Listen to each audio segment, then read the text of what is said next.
And we're back on another exciting episode of Starfleet So Hill, where we have a casual and informal, pre-recorded conversation about Star Trek.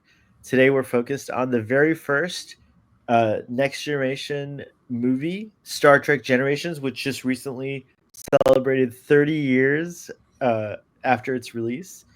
Um, which I forgot that it was like a holiday time movie. It came out in November, so it would have In been like November, I a think. Yeah, it would have been. I wonder if it was on Thanksgiving or like around Thanksgiving at the time. I it forget. might What have was been. the date? I What was the can date? I can look it up. I've got these magazines from the time. I don't Oh, know. excellent. You Yeah, remember well, Cinescape?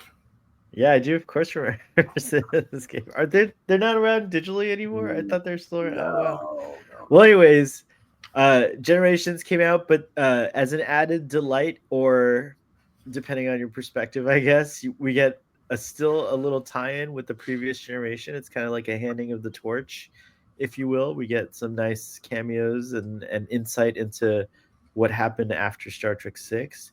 And then finally we get this epic death of Kirk, and a lot of deep messages about death in this in this movie, and like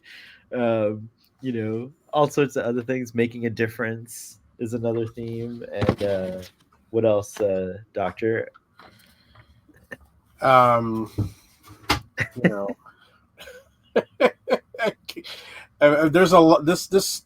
I think this is. I was thinking it's less a movie and more of like a Star Trek special. Because I think a movie is a little more fluid, a little more plot oriented. This is just kind of like a checklist. So there's a lot of themes.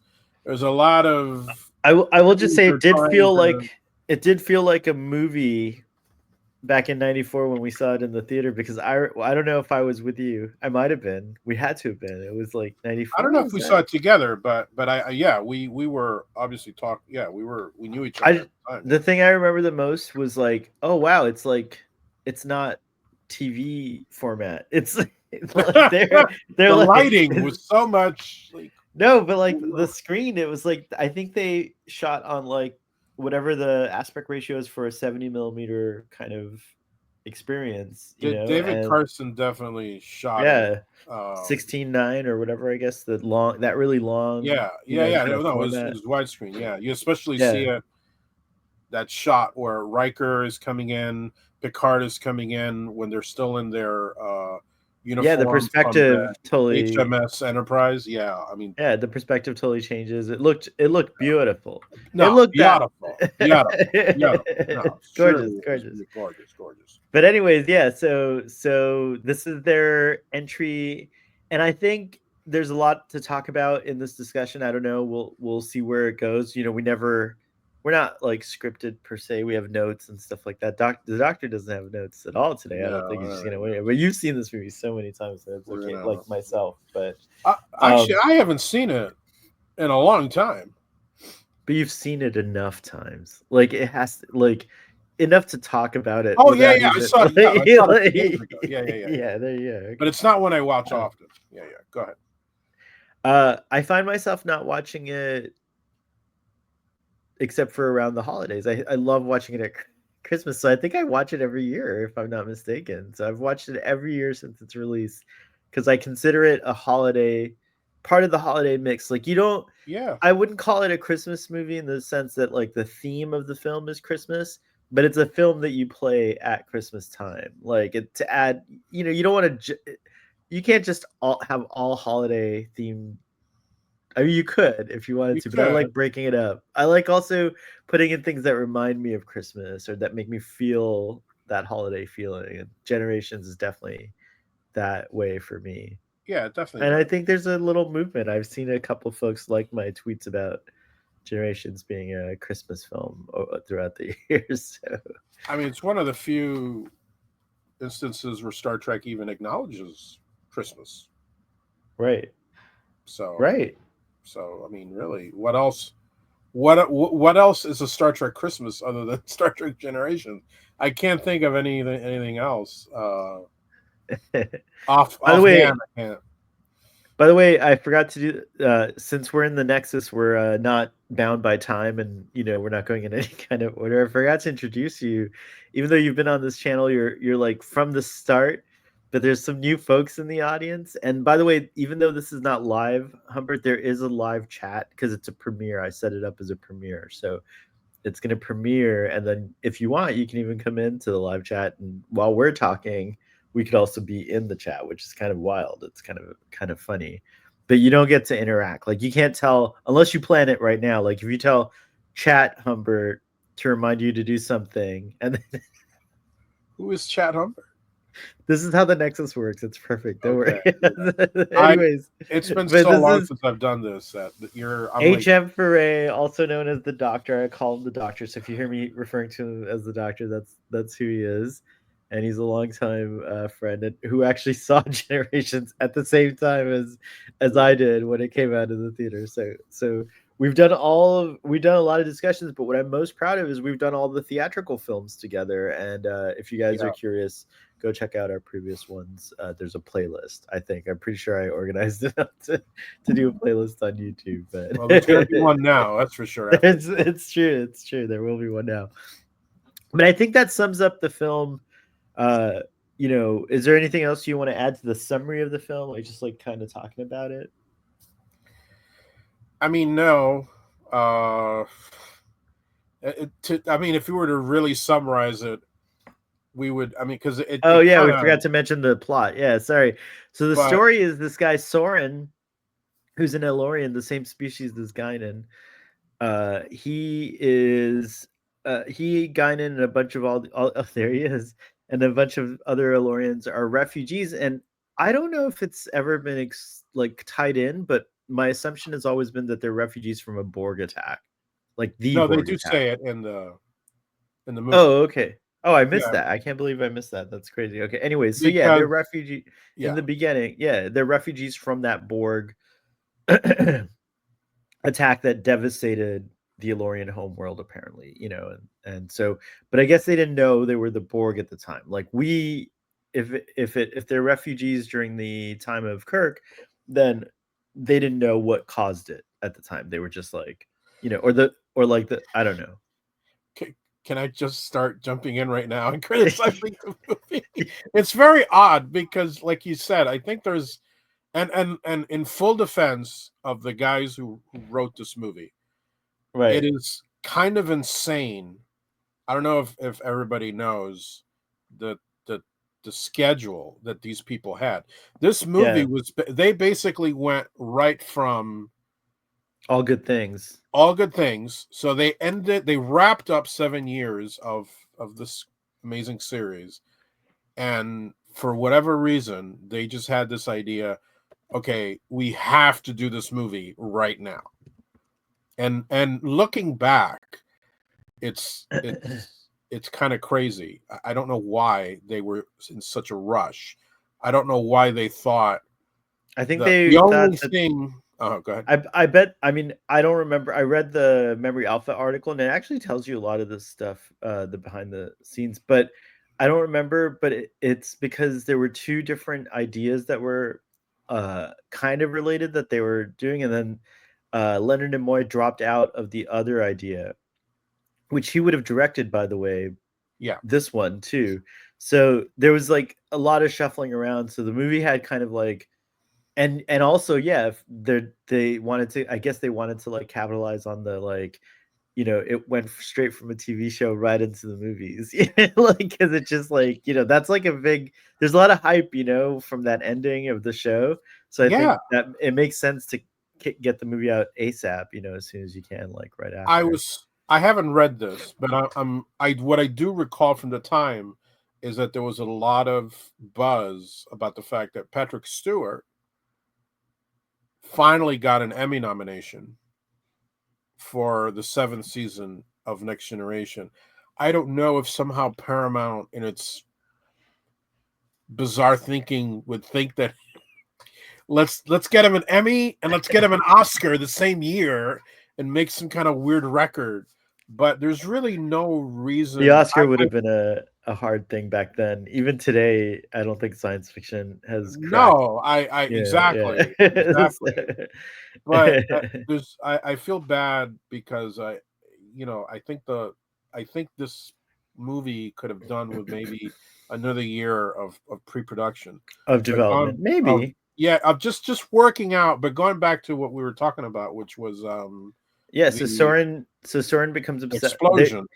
Well, yeah, he convinces all these people. He, I guess, or someone in the caravan is convinced somehow these group of Valorians like were convinced that they were so like downtrodden or whatever that they had so much loss that they were like, well, we have this nexus myth in our culture. Let's go find it. And apparently, they found it in this energy ribbon, and they were Oh, is trying that to. how you interpret that? That's how I interpret it. It's not Okay. explicit, but like, why would you be heading to the next? Like, they all. Guinan says she's like, we wanted to go. We were trying to go to the Nexus. Like, that was Oh, I don't remember that. the whole thing. Yeah, and she's like, you ripped us out. She's like, it felt like you ripped me out of She this said simple that? joy.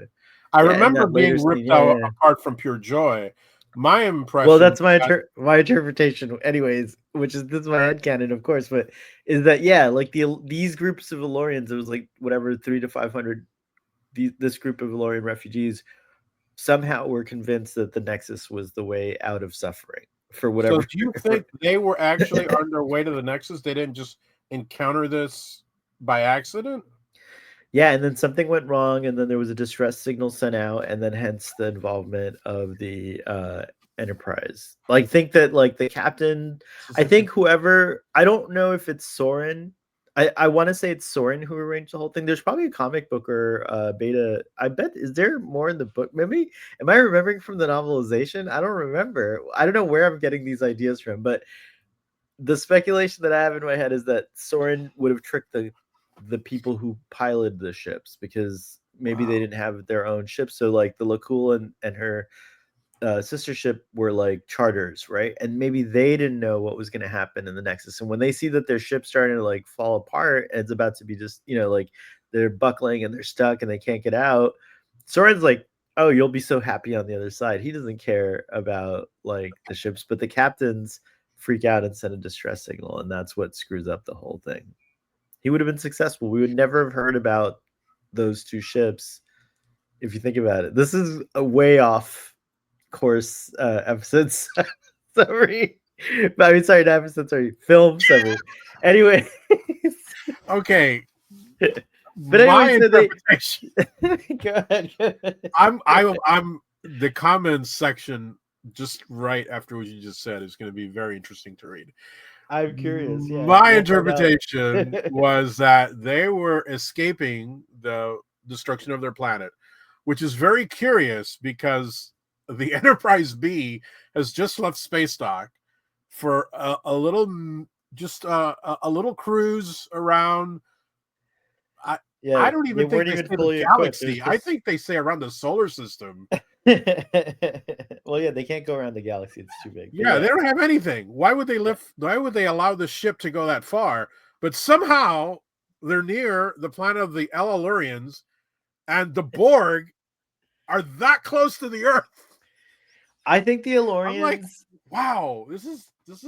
I don't think this was well thought out on their I don't part. think that the Elorians were. Well, I think that they're I think that escaping. the You know, I think they're refugees from like probably a while ago, and the a while Federation ago. Okay, doesn't fully understand what happened to them, and I don't think the Elorians even at that point fully I'll under buy that. I'll buy that. like Yeah, yeah. I think they've been that's what on it these ships for a is. while. Yeah, See, they've been on these ships for a while, and then the Nexus just happens to. I don't think they were on their way. I think in they proximity. Yeah, the Nexus happens to proximity. be in proximity, Right. but I But do the think Borg, Soren. yeah, I think Soren later obviously becomes obsessed because later, yeah, once you've been in the Nexus, you're like Guinan said, you're like. right, right, But right. I Because he wonder. lost his The child, he part I lost wonder his is children and his wife. yeah. But the part I wonder about is like, how did those ships get near the Nexus? Yeah, you're right. I think I'm over.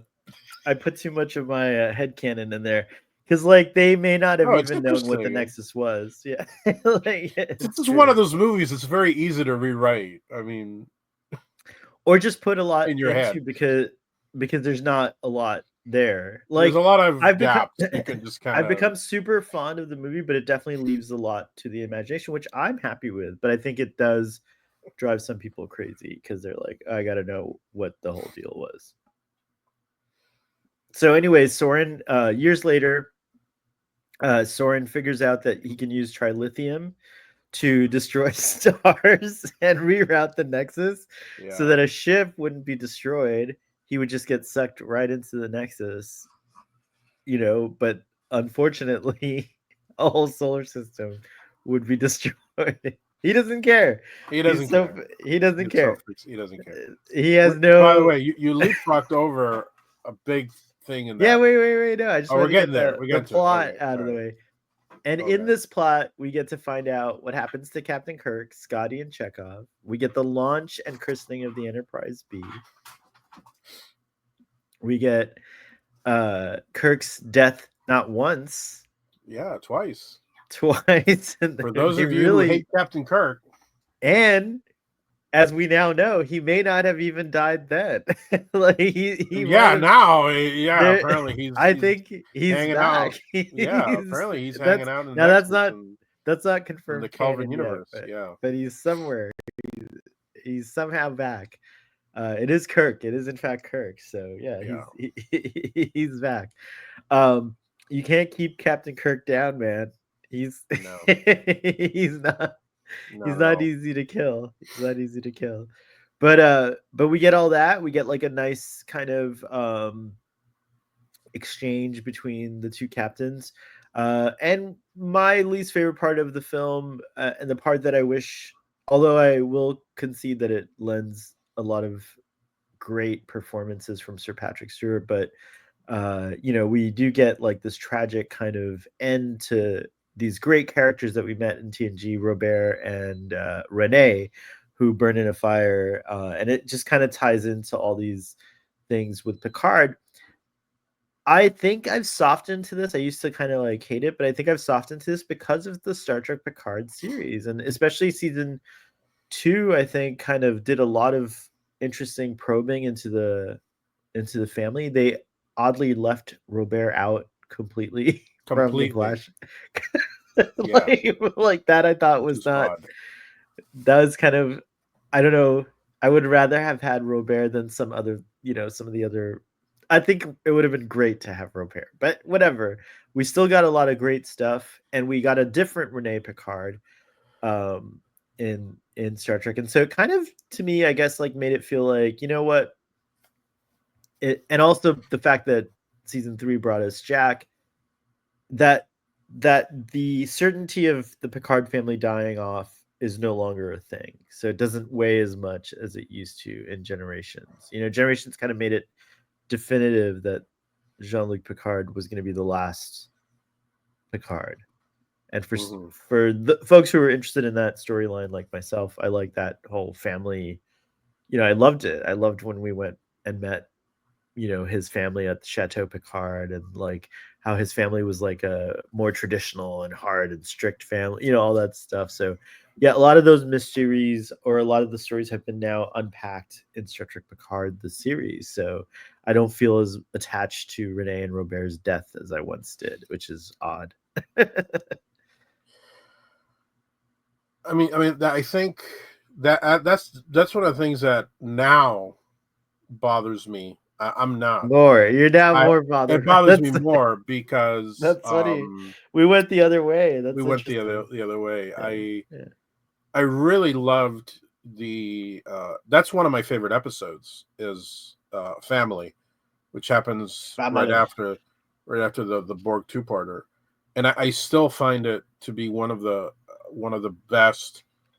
I mean, I think a lesser series would not have done an episode like that right after the Borg, and then suddenly go into this kind of like family drama kind of thing, and really going into going deep into Picard's family life, when he was a child and all this, and Worf is the B story in that one.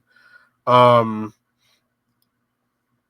I think But it works. Paramount, huh? It but It it works works from absolutely. a I love it. performance perspective, it I works love because that episode. I he love no, but it. I'm saying in Generations, the death works because you really feel like Sir Patrick Stewart references that the feeling of reconnecting with his brother finally, and finally having hope of a relationship with his nephew, and like all these hope. He talks about how he's so sensitive. He's a music, like all the Oh, music he would never. Renee. Yeah. Yeah, Renee. He's like he talks about like the music that he would never. So yeah, when it just existed in the world of like family and this, like yeah, it worked in a whole different way, and it affected me in a different way. But I think now it affects me differently because now we know what happened. It's like what Jean-Luc's fate is. So it's kind of a different. There's a little bit of irony now sewn into it that you don't have that I didn't have before Picard. Before Picard season 2 and 3. I still feel we're robbed a bit in this movie of. I was listening to the commentary and with the writers, and there was a version of the Nexus Which, by the way, where are Brennan Braga, right, Brandon Braga and who's the Ron other guy? Ron Moore, Ron and Moore. wait, Thank you. was it? I It think was them, so. right? No, well. Brandon Braga is on the commentary, so yeah, Oh, he's one of yeah, them. okay. And then Rick Berman had a hand in it too. It was Rick Berman also was responsible for the story, I think. Right, but Braga, and it's Braga and another guy on the commentary. Oh, gotcha. I think it's Ron But Moore for sure. it sounds right. There was a version where when he goes into the Nexus, they would have he would have been reunited with his brother, Oh, and I think that would have been great. I think that would have been great because I the actor that they got, and I don't remember his name, but the actor that they got for to play Picard's brother, he's so good The in one that. from the show Family, Yeah, from the yeah. episode. Well, Yeah, that's the that's only appearance of the character to my knowledge. I know him as uh Granada Moriarty. That's is it? Yeah.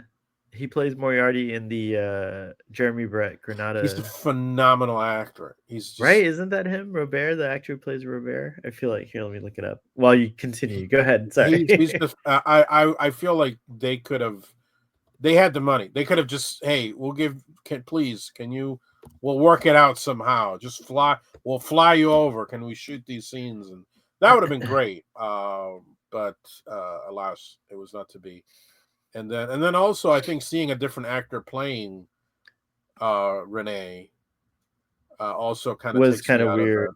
Yeah, It was that's kind of weird true. because I really think like again it's such a great episode and a But lot of it is the casting. the original Renee actor, I feel like he's all grown up, so they couldn't get him to play him Why not? anymore. He's growing up. Oh yeah, it would have been actually nice to It have would an have been older nice. Renee. Yeah, Yeah, yeah, you're yeah, yeah, right. yeah. Like an I even actually feel older. that he seemed younger than he should have been Should have been. Yeah, that in might be terms true. of time. But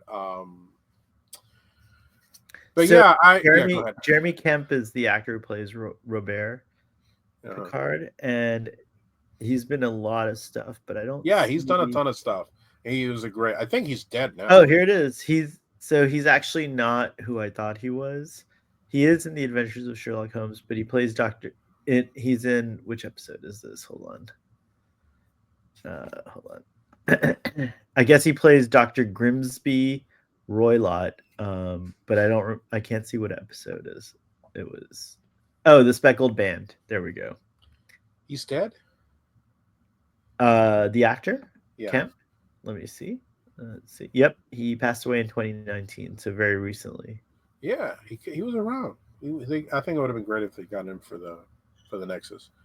But anyhow, So I did enough of recognize him from the show, but not the right character. I not the forget who right. But you plays knew no. But Moira. I mean, he's one of those faces, and Yeah, I and mean Marina Sirtis was in that show, so she was in that series. That's there's a right. couple of Yeah. Star Trek. I'm sure there's a lot of Star Trek people that have shared the screen with Jeremy Brett. And David Anyways, Carson directed the Granada series, episodes of the which Grenade series. Yeah. let me just go right into the positives. One of the big positives of this movie is David Carson, and I think the cinematography is just luscious in this movie.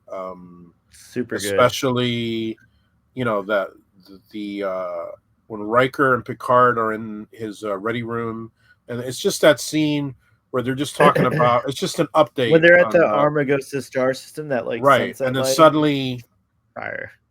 yeah, and then it's just gorgeous, Yeah, and it's true. and even and when This is from Trek Core, by the way. It's just speaking of gorgeous, but seeing it first, which is the christening of. I don't think we've ever saw the actual christening of a starship on screen before this, like with a bottle, like a traditional, like a ship style. That was so cool. The opening credits when we first. I remember being like, "What is that?" And then you realize it's a bottle of champagne. And I don't know about you, but I had no idea the Enterprise B. I hadn't read the trades or anything, so I had no idea that we would see the Enterprise B. That was like a that was a huge surprise deal. That was because a huge cool thing. Yeah. yeah, later I'll share with you the rumors that were floating about this movie. But what was interesting is obviously the Enterprise B, the captain of that ship is this guy from Ferris Bueller. It's Um, Alan Ruck. Alan Ruck, who's Ferris Bueller's best friend. And And he's like super famous for now for being on that series Succession, I guess. oh, I guess. Yeah. But before but you know, before Lower Decks, Paramount's always kind of shopped around this idea of a comedy, and there was talk about a sitcom set on the B, and they were thinking because Paramount owns Ferris Bueller, and they were saying, what if we had This Ferris is real. Bueller, but he's an ensign on the B. This guy's the captain, and but Ferris Bueller's the one that runs the ship because he's Ferris Bueller. So it It's would so have just been terrible. all this, it would have been Bueller running the ship, and then every So like the episode actual they like these would be, oh god, that would be awful. I, I'm glad it none did. of that's true, by the way. None of that's Oh, true. you made it up. Why are you wasting our precious screen time here, Doctor? with these I this wanted to know if you'd fall for that. tomfoolery. No, No, but going back to the Enterprise B, no, but wouldn't it have been a funny show though? I mean, first, he's like the ensign who behind the scenes runs everything, and then the no. cat he's that I think that would have been hilarious. But I like Lower Decks way better.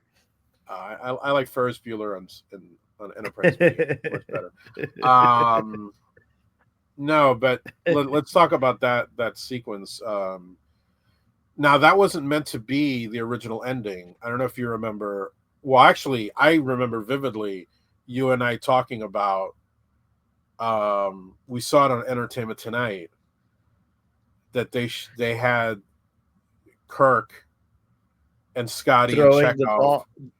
Kirk He actually is the was one who threw the bottle of champagne, and then he does no, the yeah. no, That's what it was supposed to be. Is no, that no. and then he It skydives is. down back to Earth. I think that's what it was. I'm pretty sure that was what they what the Here's original. Kirk.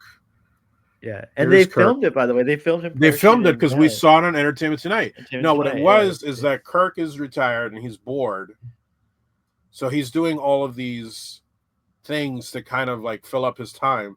And it's interesting because now with Shatner having gone up for real into space, it kind of in a way mirrors this idea of Kirk doing all this crazy yeah, stuff but in I retirement. don't remember it as that. I remember it clearly as like the reason they shot that scene was it was supposed to be a sequence where right before the Enterprise, after the christening, you were supposed to see Kirk land, and then after that came the when they came aboard. No, But that because makes yeah, you're right. It doesn't make sense. when he finally lands, Chekhov and Scotty are like, Captain, at tomorrow, because he's like, tomorrow I'm going to do this, and Scotty's like, no, you Okay. can't. Remember, you're doing the This Enterprise other B, thing. So it and wasn't he's like, I'm related. not doing I don't know that. how I I got it all mixed said up. I would never. You know This why head you're canon's really no, I know why you're mixed up, because when why? you Why is that? watch the actual sequence, what they do is that they intercut Kirk skydiving you'll see a shot of him skydiving, and then they'll cut to the bottle, and then they'll cut back. So they intercut the two sequences Oh, for okay. some reason, and it's an odd juxtaposition. Maybe Clearly, that's what what they it should have was. done is they should have just left the one thing in the movie and then gone to the bottle. But the But way it they turned out is didn't. just They pretty intercut it. awesome. I'm glad that it was just the opening credits was this like Dom Perignon vintage 2265 bottle, so we know that the Dom Perignon brand survives into into at least the 23rd century, right? So I wanted Kirk skydiving, but I don't no, know. I like the way it was. I love the the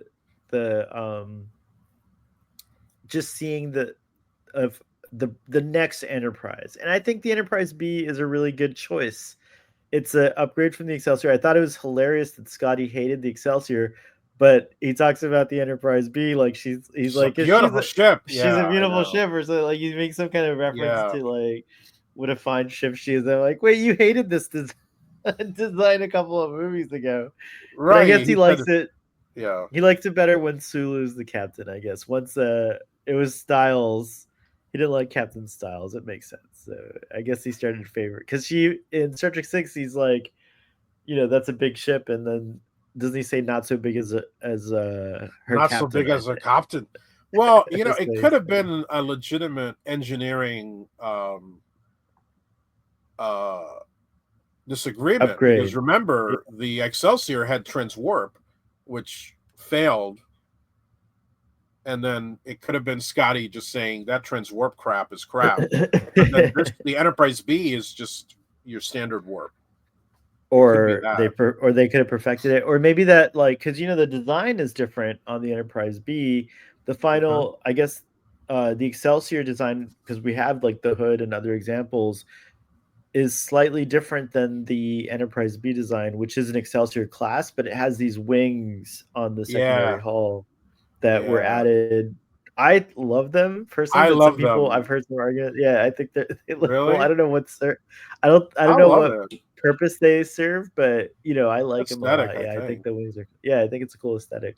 Yeah. Um, but yeah, it's just cool that the next Enterprise also was an Excelsior class because I've always loved that ship. I always thought I disagreed with Scotty when I was a kid. I thought that's a cool ship. Like I was very impressed with the Excelsior and the design. I remember I even ordered this like resin version of it when I was a kid through the Lincoln, the catalog or whatever, whatever it was. Oh Like I yeah. saved pennies, and then it came in, and the resin was like it was so like it was delicate, so it kind of broke It or whatever. As warped, right? yeah, it warped or it broke or something. I Yeah, I don't remember, remember but that. Yeah, I remember that happening.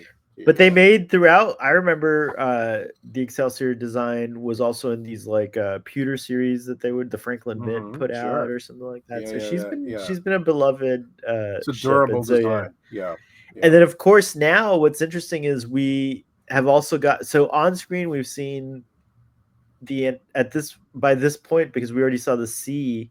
We saw the C before we saw the B, hmm because we saw the C in yesterday's Enterprise, which I just watched yesterday because I have a feeling it'll be important for the Section 31 film because of Rachel Garrett, and so I just wanted to see what I could glean about the character before we meet uh, her younger version. But yeah, I also think that Captain Harriman, it would be really cool to see a series or like a limited kind of series with this captain, because he does have an interesting story. He's obviously a very fresh captain, but he obviously got the position of the flag because I'm assuming Enterprise B is also the flagship. I'm not 100% sure, or I don't like know. I'm not sure about that. really. I'm not sure about that. I don't know if it's is it always the Enterprise?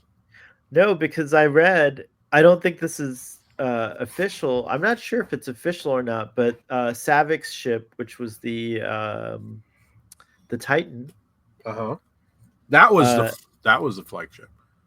that it was the flagship at Wasn't one point. The Titan? You're talking about Riker's ship. I'll tell No, you. I'll tell you right now. Savik also commanded a Titan. Oh, It's gotcha. In the it's books. Right. somewhere in the it's somewhere in Right. the I'm, recent. I'm gonna consult. Go But ahead. assuming that the Enterprise B is meant to be the flagship, I think it's an interesting story because this poor captain uh, is going to always be remembered with the footnote of being the captain of that lost Kirk.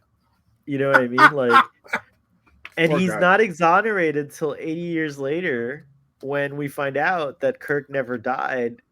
He was actually just sucked into the Nexus. Right. But then he dies again. He Then he dies dies for again. real. He dies Right. for real, but he He dies dies 80 for years real. later. Right. So I thought it would make an interesting series to have it focus on a later point in his life where he's not like a remarkable captain. The Enterprise B is not a remarkable, it doesn't do anything remarkable, let's say, like its predecessor and all that pressure. And then he finally gets a break. And I would love to see that story of like how the Enterprise B finally gets out of the shadow of like Kirk and, the previous crew, because there's a lot of potential. It's a really cool idea, to see the first crew after Kirk. That's a lot of pressure. You know what I mean? Like the first captain of an Enterprise since Kirk, it was John Harriman. So I like that. I think, and then it would be neat to visit. I would be neat if he doesn't have his like great moment till he's older, because Alan Ruck should be able to play the part now. So I think that would be a great follow up if you wanted to tell stories in the Lost Era, as it's being called. I think that would be a great story to tell. He well, he did play the part again in the really a really fine fan film that it's the one where they got him, they got Uhura, they got Nichelle Nichols, they got who else is in that? It's a ton of Star Trek people, and I want to say that Is it Tim the Russ. Renegade films? The Renegade ones, or no? I It's don't a remember. one-off. It sounds familiar. Oh, It's a okay, maybe not. one-off. I sent it to you a long time ago, but he plays the same character. He comes back, and he acquits himself very well because yeah, it you do feel bad because number one, he's got the baggage of first dealer, so you kind of see him in a certain light, and then you see that oh crap, he's not, he has to kind of hand over the chair to Kirk in a time of crisis, and he's trying. Like I like the way he's going to Sulu. And he's like, "Can we create a warp, bubble around it?" And Kirk is just there, like, No, it's not gonna work. "It's Or not going to yeah, work." Really, in that sequence, I just want to say that I think the he was unsung perfectly hero. cast. I thought. Yeah, He Alan was Ruck. perfectly cast. Yeah, Yeah, yeah. he was great. Uh, Yeah. the unsung hero in that whole bit is Scotty because there's that moment where like basically they can't get out and Kirk is like, well, can we do this? Like, no. It's like, but I have a theory.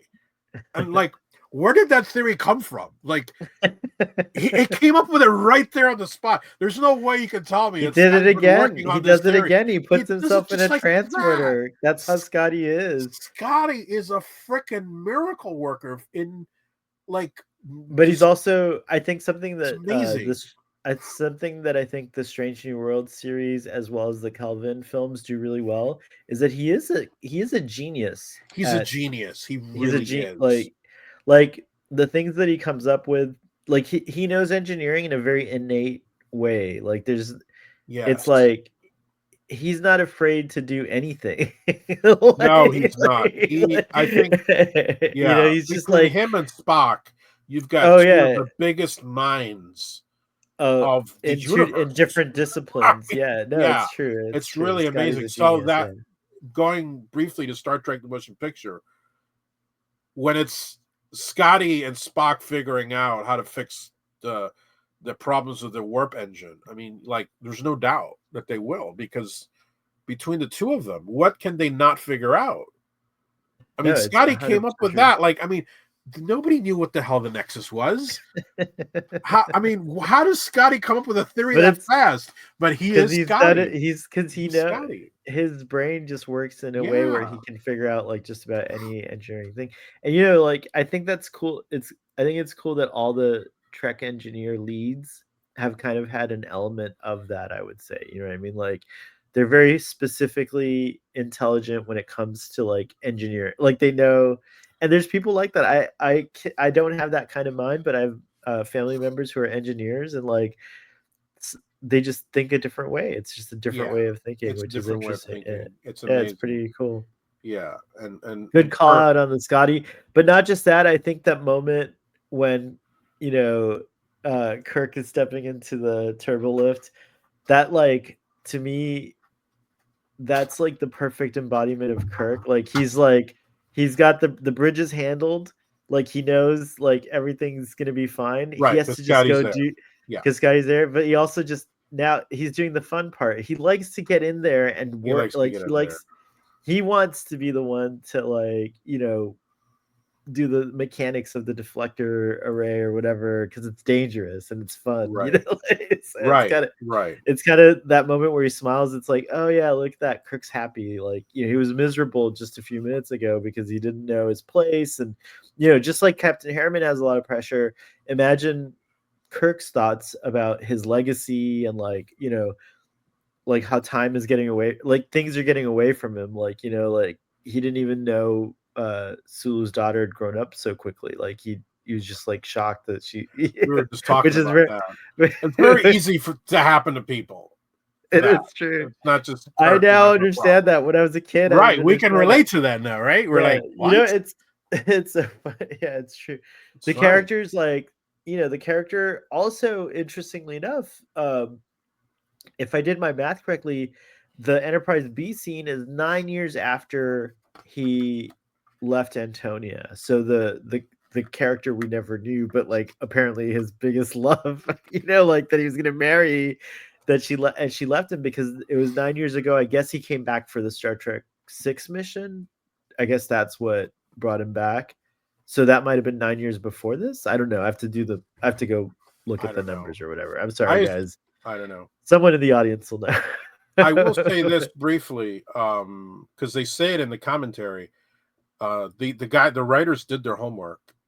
It was supposed to have been Carl Marcus, Oh, okay. but So they why was it said changed to Antonia? they actually said it was the studio. The studio said no, and they don't know. They don't remember what the reason was. But they wrote it the right way. They was supposed to have been Carl Marcus, Well, but back the then studio said no. maybe maybe for whatever reason, maybe the character belongs to, No, well, it doesn't work that way in the right? US. So No, yeah, I that's don't you're know. thinking the English. Yeah, yeah. In the English, yeah. But like yeah, but I guess no, I don't know. I don't know, it's No, interesting. it's unknown. I always thought it should be Jillian. I know everyone's a fan of Carol Really, Marcus, but I always thought it should be Jillian in there. really. Yeah, I really felt there was something between him and Jillian that could have There developed was, into, but but no, that could have developed into a longer term relationship, because I think the thing with Carol is I think they'll always be friends, but personally I it's think over. it's over because the one thing they had connecting them is dead. Is Like yeah, I feel yeah. like That is that would true. have been it. I feel like I feel like Carol would just be like, I don't really need, I love Jim, but he could go now. There's nothing connecting us anymore. Like I love That's him. Good true. luck. That's actually a very astute observation on your part. That's I hadn't thought about that. That is true. The thing with Carol, by the time you meet him in Star Trek 2, it's over. It's already, yeah, it's been It's over for done like a long time. It's for done. a Yeah. long time, right? And Yeah. there's really no. But then with Jillian, yeah, and I think we're also both remembering uh that graphic novel, the great. I remember showing it to you way back when we were kids, Debt of Honor, Oh and yeah. he She's is in she's in the bookends. He's actually on vacation with her on that boat, That and makes sense from and why I would like they're think that for sure. they're clearly Yeah. together.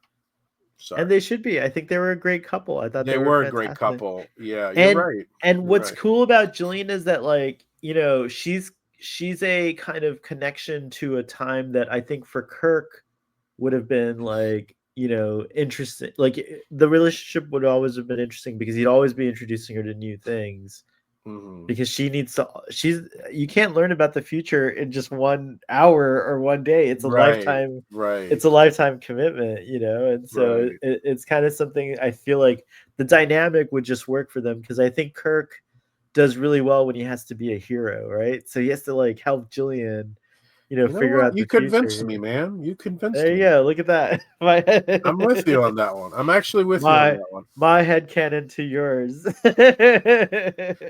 Yeah. No, I But never. I always hated the Antonia thing. I there's a always thought world of stuff just in the Enterprise beats. See, we've been talking for like an hour, just that and we haven't gotten past the that's the best opening. part of the movie. The movie's over for me after Kirk dies. I skip right to the end. Like you don't watch all the stuff in the middle with like No, Data's emotion no. chip and the I you watch the hate. Enterprise, the holodeck scene, at least the old Enterprise, the Do you know what? sailing I ship. have actually grown to even loathe that. Oh man. I don't. I think it's kind of it. What I don't like primarily about the let's say the next generation part of this movie is that I feel, and especially having seen especially we came fresh from the series finale, All Good Things, which moved a lot of those characters. I mean, by the time we leave them at the end of that episode, those characters have moved a lot. The needle has been moved in terms of their character development and how they relate to each other. Right. I think, and I'm not. I don't want to be one of those guys that wants to rewrite the movie because it's not fair. But I think instead of that whole thing on the ship, I think they should have had the card game. They should have had the poker game because that was so important. And Picard season 3 wisely capitalized on how important that poker game is, and the fact that Picard finally came back to it. I feel that the characters as we see them in the movie, in a way, especially Data, in a way, it's almost like they've been reset back a few seasons. The fact that Data cannot fathom the the humor in that sequence just seems really odd to me.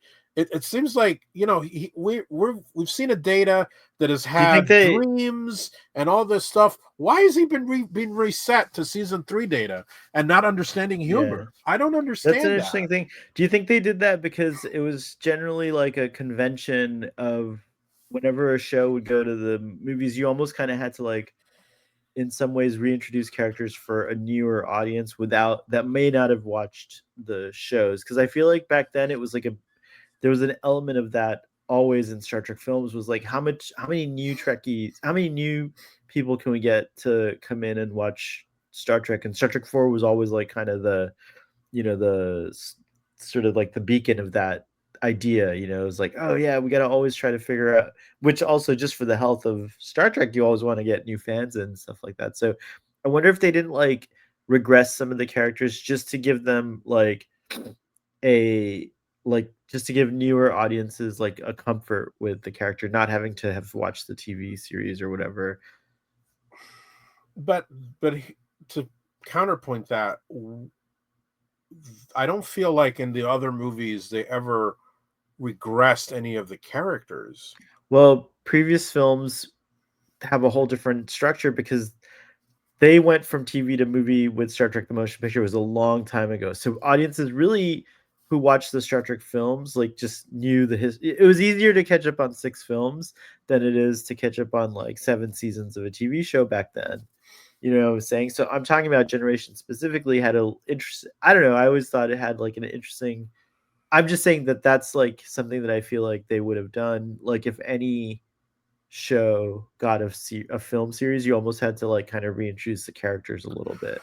Well, I mean, this, I mean, just the idea of this movie is Which something that Star Trek: The hasn't Motion Picture happened. does, by the way, kind of. If you think about it, it kind of like does a few things as well to kind of like you don't really need to watch the series, but through some of the you're kind of reintroduced to the characters by by the way like Decker meets them. You know what I mean? Sure, Like, but I yeah. don't feel like any. I mean, granted, 7 years of Next Generation don't compare to the 3 seasons of the original show. But so in terms of character development, Next Generation did tons more. So yeah, you're right to your point. But then the other thing I think about is the fact that something like Generations really, I cannot think of another example of a movie quite like this, where you have this extremely successful show. The only other one is X Files. X Files did it better, I think, in the sense that they were running, and I think that's what Next Generation should have done. I think Next Generation should have done what X Files did, which is run the show, take the risk, do a movie during the run, and then have them continue with the show.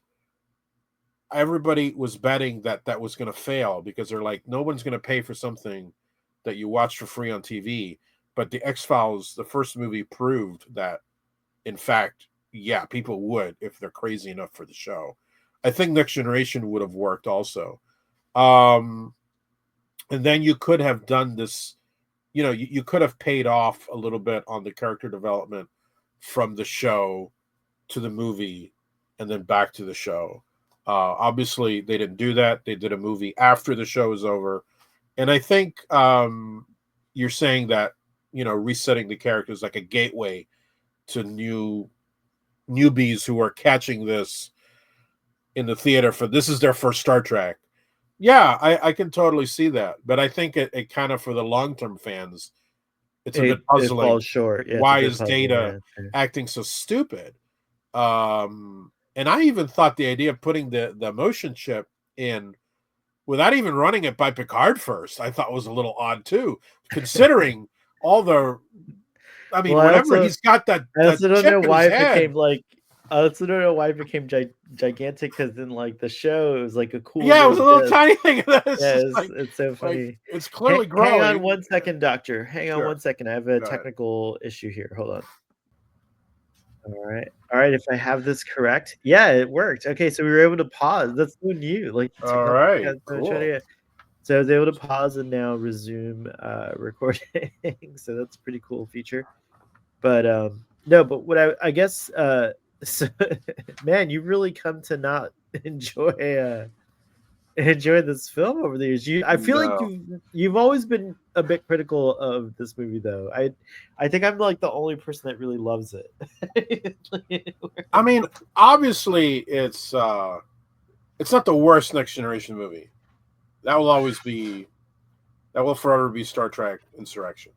But at First Contact is clearly a better film, and I personally I like Nemesis. I rewatch Nemesis almost yearly, and I hadn't seen this movie in a while. Now you're showing the sequence with the Enterprise, the HMS Enterprise. The HMS Enterprise, yeah, and You know, I like the I think the thing that stands out about the scene is just seeing them at play when we open the film. I think sets the tone for how I saw the Next Generation cast at this point by season 7.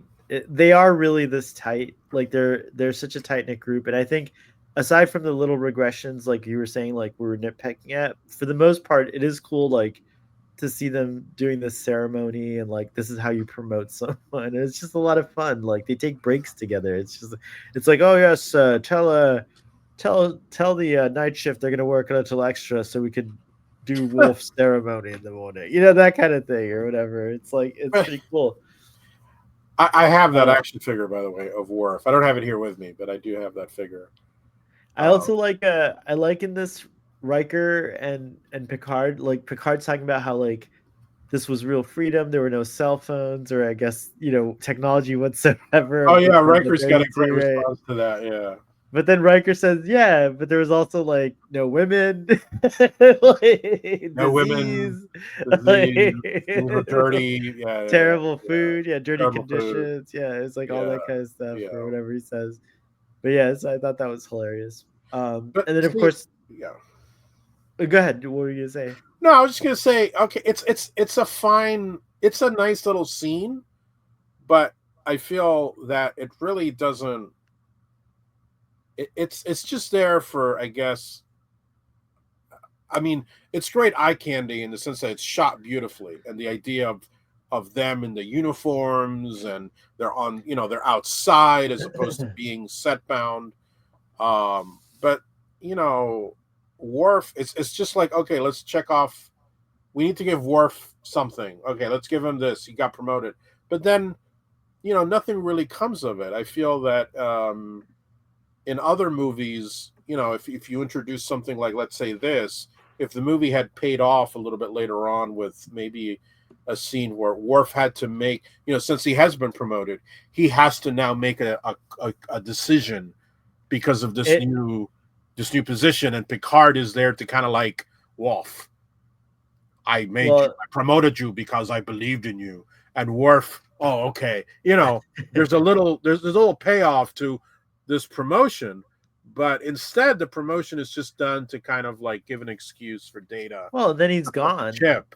and then he's gone. I don't think like after this, he's not really a regular And he's member of the gone. crew. He's not Yeah, by really. first contact, Worf's already DS9, and like he comes back on the Defiant, and he's not like a regular member of the crew anymore. He's definitely DS9. So this is like the last time you really see Worf Yeah, but we as didn't part know of he was the. going to go to DS9 at this point. So, No, but isn't it, it's right. interesting though, between now and first contact, he's already on DS9, right? Because He's already on Deep Space Nine. Yeah. yeah, Yeah. so it's He's great on the that, Defiant. Yeah.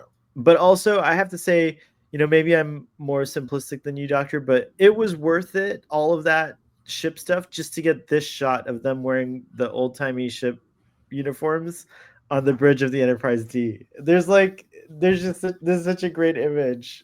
Like, yeah, I think that's my point. There's a lot of great eye candy, but ultimately, like I said, I feel like it's less of a movie and more of like a Star Trek special. Like, when you'd have like a special on TV, your bar for having it make sense is much lower because it's just a special.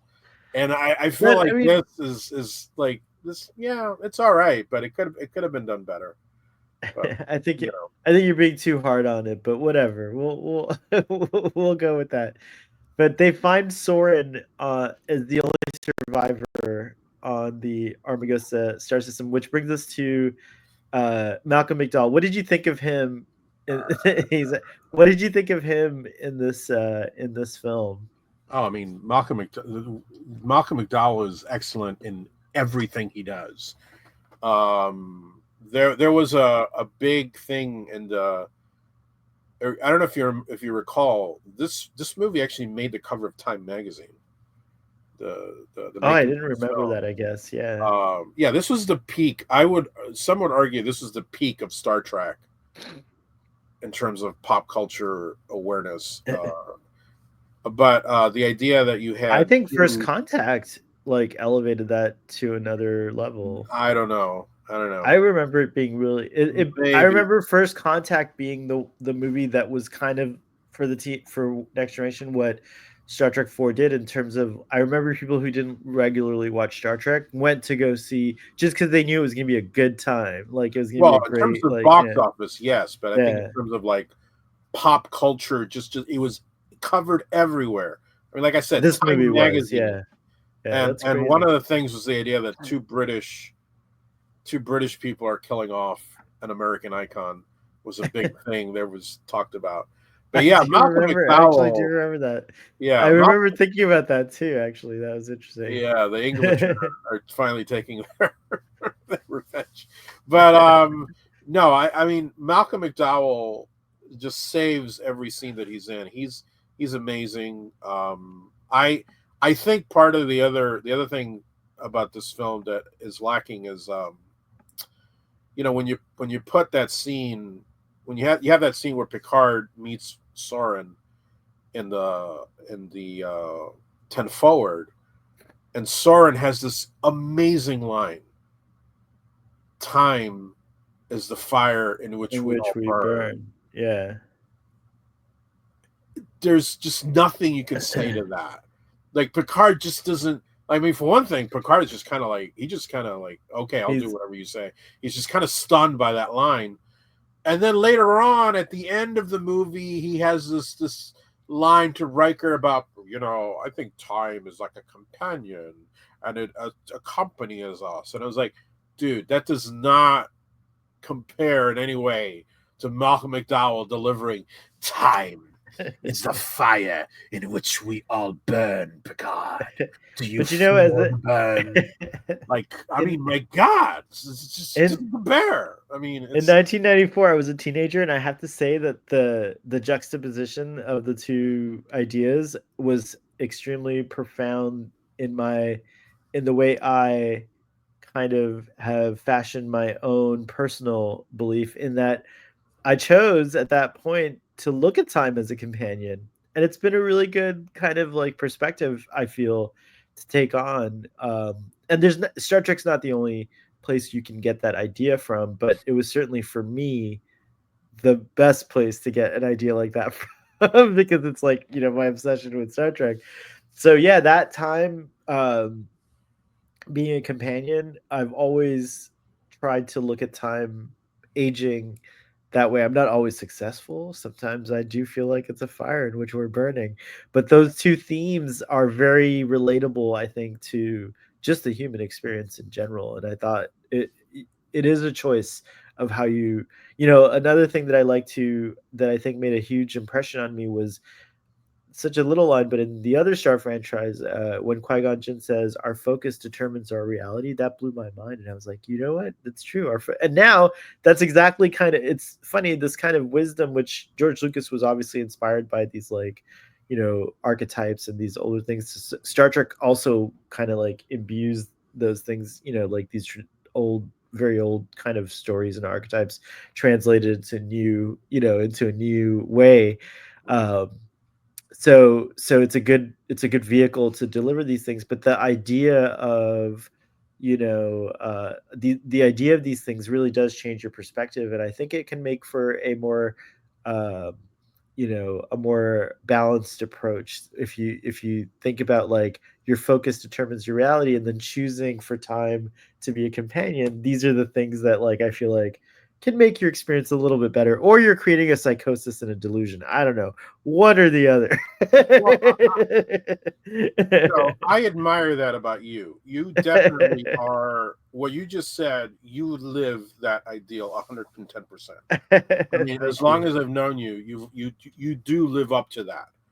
And unfortunately, for myself, I have always felt the fire of time burning. That's so Uh, sad. Let me help so you. yeah, no, and you know what? You know who else also has Let me such a take your pain, doctor. No, I'm just no, that's a kidding. different movie. That's a Emma, different. Emma, I feel also views. Well, I feel like she's almost oblivious to time.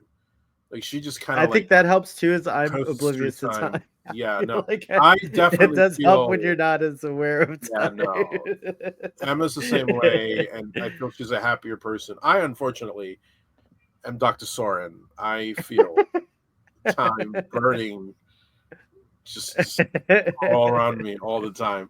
But I love Soren. I think he's a great villain, and I think you know I mean people people often say, "Oh, Khan is one of the best villains," and it's definitely Christopher Lloyd. It's Courage, right? That's his name in Kruge. Kruge. Cruise. Cruise in Star Trek 3 has his Krug, fans. Krug or Kruge? I can't remember if it's a J or a G. But Uh, anyways, yeah. Obviously, the Borg Queen is in the top three, I think, of most fans. I've always thought from the beginning, I think Soren is one of the best villains that this crew has ever faced off against. And I think it stems from the fact, number one, Malcolm McDowell, amazing actor, but also number two, um, what he's trying to do. I mean, in a way, I mean, yes, he is going to destroy however many millions of people on this planet that we never even see. Um, I think the movie would have benefited from just a quick little shot of the people, just to give us a visual. Oh my God, these people are going to die. But I this guy, he just wants to get back to this nexus where he's going to be reunited with his wife and his kids. It's something that is relatable, though. I mean, yeah, what he's doing, he's going about it in a horrible way, but I still, It's it's also it's interesting that relatable. It's a gray, you know. he's like I see what you're saying. I mean, even though like the things he's doing to achieve that very like understandable desire are horrific, but it is interesting that he's completely lost sight of that perspective. And I think the film does a good job of like, showcasing that, but then it doesn't I think it I think it's interesting because really he doesn't lose. He actually gets what he wants. Like part of Soren is in the Nexus, like because it he's Well, no, he already blows. there. Well, no, because he blows up No, before but like from Nexus. before, from the Guinan, like he's part of the people that are rescued from the Lakul. So just like there's a version of Guinan in the Nexus, there's already a Well, Soren version. I don't know what happens actually. Maybe your half disappears if your other half dies. I don't know. It might be a weird. Who knows your the what you just Nexus brought up, mechanics? what you just brought up is what the writers on the commentary, they even they themselves say it doesn't make sense. It's They okay. were never able to solve. They really don't like But the he Nexus. does. We do see him fully win at one point. I We guess is what I'm do, trying to say. We yes. see him succeed completely. It's We see him crazy what succeed. happened. Yeah, Yeah. yeah. And then it's undone, of course, and we see that happen as well. But like, it was interesting. I think that's one of the interesting things about this villain and what makes him unique is that I don't think we ever saw that before. Like, there's a timeline before before the Nexus. They Yeah, before Picard is able to use the Nexus to like defeat him. Soren would have won. Like that Star was Wars. the end Yeah, of the Enterprise D, like the whole Viridian system and like everything. That would yeah, have been a yeah. footnote in the history books, like a like a And of cat. course, the whole crew of the Enterprise D D was was destroyed too. destroyed. Yeah, Yeah, everyone, all everyone, hands lost. Yeah, yeah. everyone. And that happens like, and that's not even the end of the movie. No, The it's movie like keeps going. it's end of Act Two, I guess, or whatever you want to call it. Well, Like I mean, yeah, and it's like that, that. well, what are the acts in this movie? Because this movie just kind of, it's episodic. I'll say that. It's there's parts that like you feel like the ending of the movie is the sausage separation and when it crashes, but then there's a whole other leg of this movie that happens, and you're like, Yeah. oh, when's this movie I over? think that's maybe where Generations, like it's kind of like one of those movies, like I said, like over time, oddly, two different directions, but over time for me, I just kind of, I guess, have like really just kind of like you I feel like it's just benefited from all the Star Trek that's come after. Like somehow it's kind of it creates a cohesion for the movie that wasn't there before. But I still like it. I don't know why it works. I acknowledge all the flaws, but I think it still works. I still really am fond of it because there's just so many like you know, I think the fact that the Nexus is the element that kind of like I think that's what kind of makes the movie more interesting because that I remember as a kid, that was the other thing is that the Nexus itself is a phenomenon that I think is just endlessly intriguing because it's so relatable to our ideas of the afterlife. Like it's very much like what a lot of people wish the afterlife would be like is like a place where there's no time and where you can just like kind of be free to explore the universe, whether it's your own universe like throughout your own history or like the universe at large. You know what I mean? Because like Mm-hmm.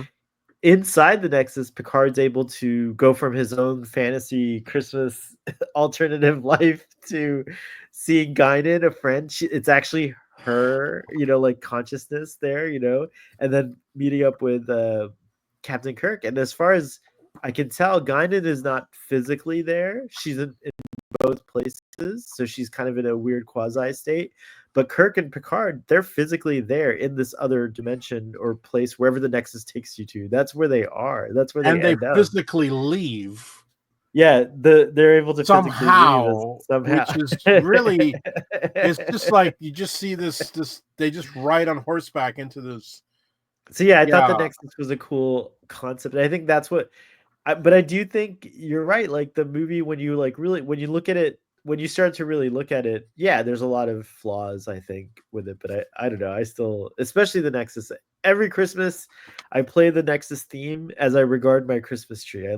I, love, I love By the way, we haven't talked about the music. Dennis McCarthy getting to go from being like basically providing what they called like wallpaper, like to Oh, finally getting to do like actual themes yeah. and like things like that. He did a pretty good job. I listen to the score pretty often, and I enjoy like the fanfare that they do for the Enterprise B. That like like very nice trumpety da da da da da. Like it's a cool new theme that he introduces, and then and he kind of varies it, and it becomes like the heroic stop Soren theme with Kirk and Picard team up, like that whole thing. And there's a lot of good music in the soundtrack, I thought. So he did a good job. They didn't use him again, but he did a good job. Yeah, well, I mean, who came out? Oh, it was Goldsmith next, right? Yeah, next will be Goldsmith, which is First Contact also has an iconic score for TNG. I mean, that Oh, Borg theme alone is just I know. fantastic, but that's a great score as well. Who did Uh, Insurrect? Is it also Goldsmith Insurrection? Goldsmith also does So he Insurrection, does the and then he last does three. He the does last three. Yeah, Nemesis. Yeah, yeah, he wow, does Nemesis as well. that's Yes, crazy. Wow. Huh. and that was the But last TNG film. So we haven't had, unless you count Picard season 3, which kind of counts as the way it very, works. very long This is film. yeah, it's one big long film. It's true. The last thing I'll say about Soren is that the other thing I liked about him is that I mean, going. This is a credit to Malcolm McDowell is that he's a very physical actor. So I thought, fast forwarding to the end, the fight that he has, well, all the fights that he does with Picard and with Kirk, they're very believable fights, and he has a he's got a great physicality, Malcolm McDowell. I mean, he's a And very I read that he was disappointed that he didn't get to shoot Kirk in the back, because he came back. The whole reason he wanted to do the film was because he's like, I get to be the guy. yeah, right. The original ending, he shoots Picard. I mean, he shoots He Kirk in the shoots Kirk. back. Yeah, Yeah, yeah, yeah, yeah, but yeah. we got a bridge, a, A bridge too far. a bridge too far. Um, A bridge kills him instead. So yeah, he lost that opportunity. But also, one more thing. You probably know this, but I didn't hear you mention it. But he's Alexander Siddig's uncle. I didn't know that. That's why I didn't mention it. Oh, I did not know there that. you go. Yeah, so They he's were in a movie actually, together. I think so, but I I didn't know never that. noticed it. I didn't know it until recently. I think I found out in a DS9 discussion or something like Really? that.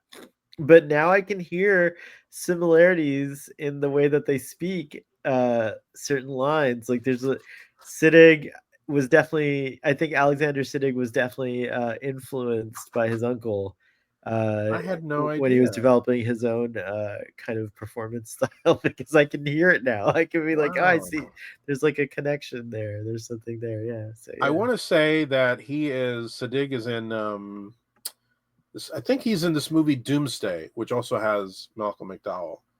I'm not sure, but I think they share, and I don't know if they share a scene together, but I know they're both in that movie. Wow, I had no idea. That's crazy. Wow, Yeah, it's pretty that's pretty crazy. cool.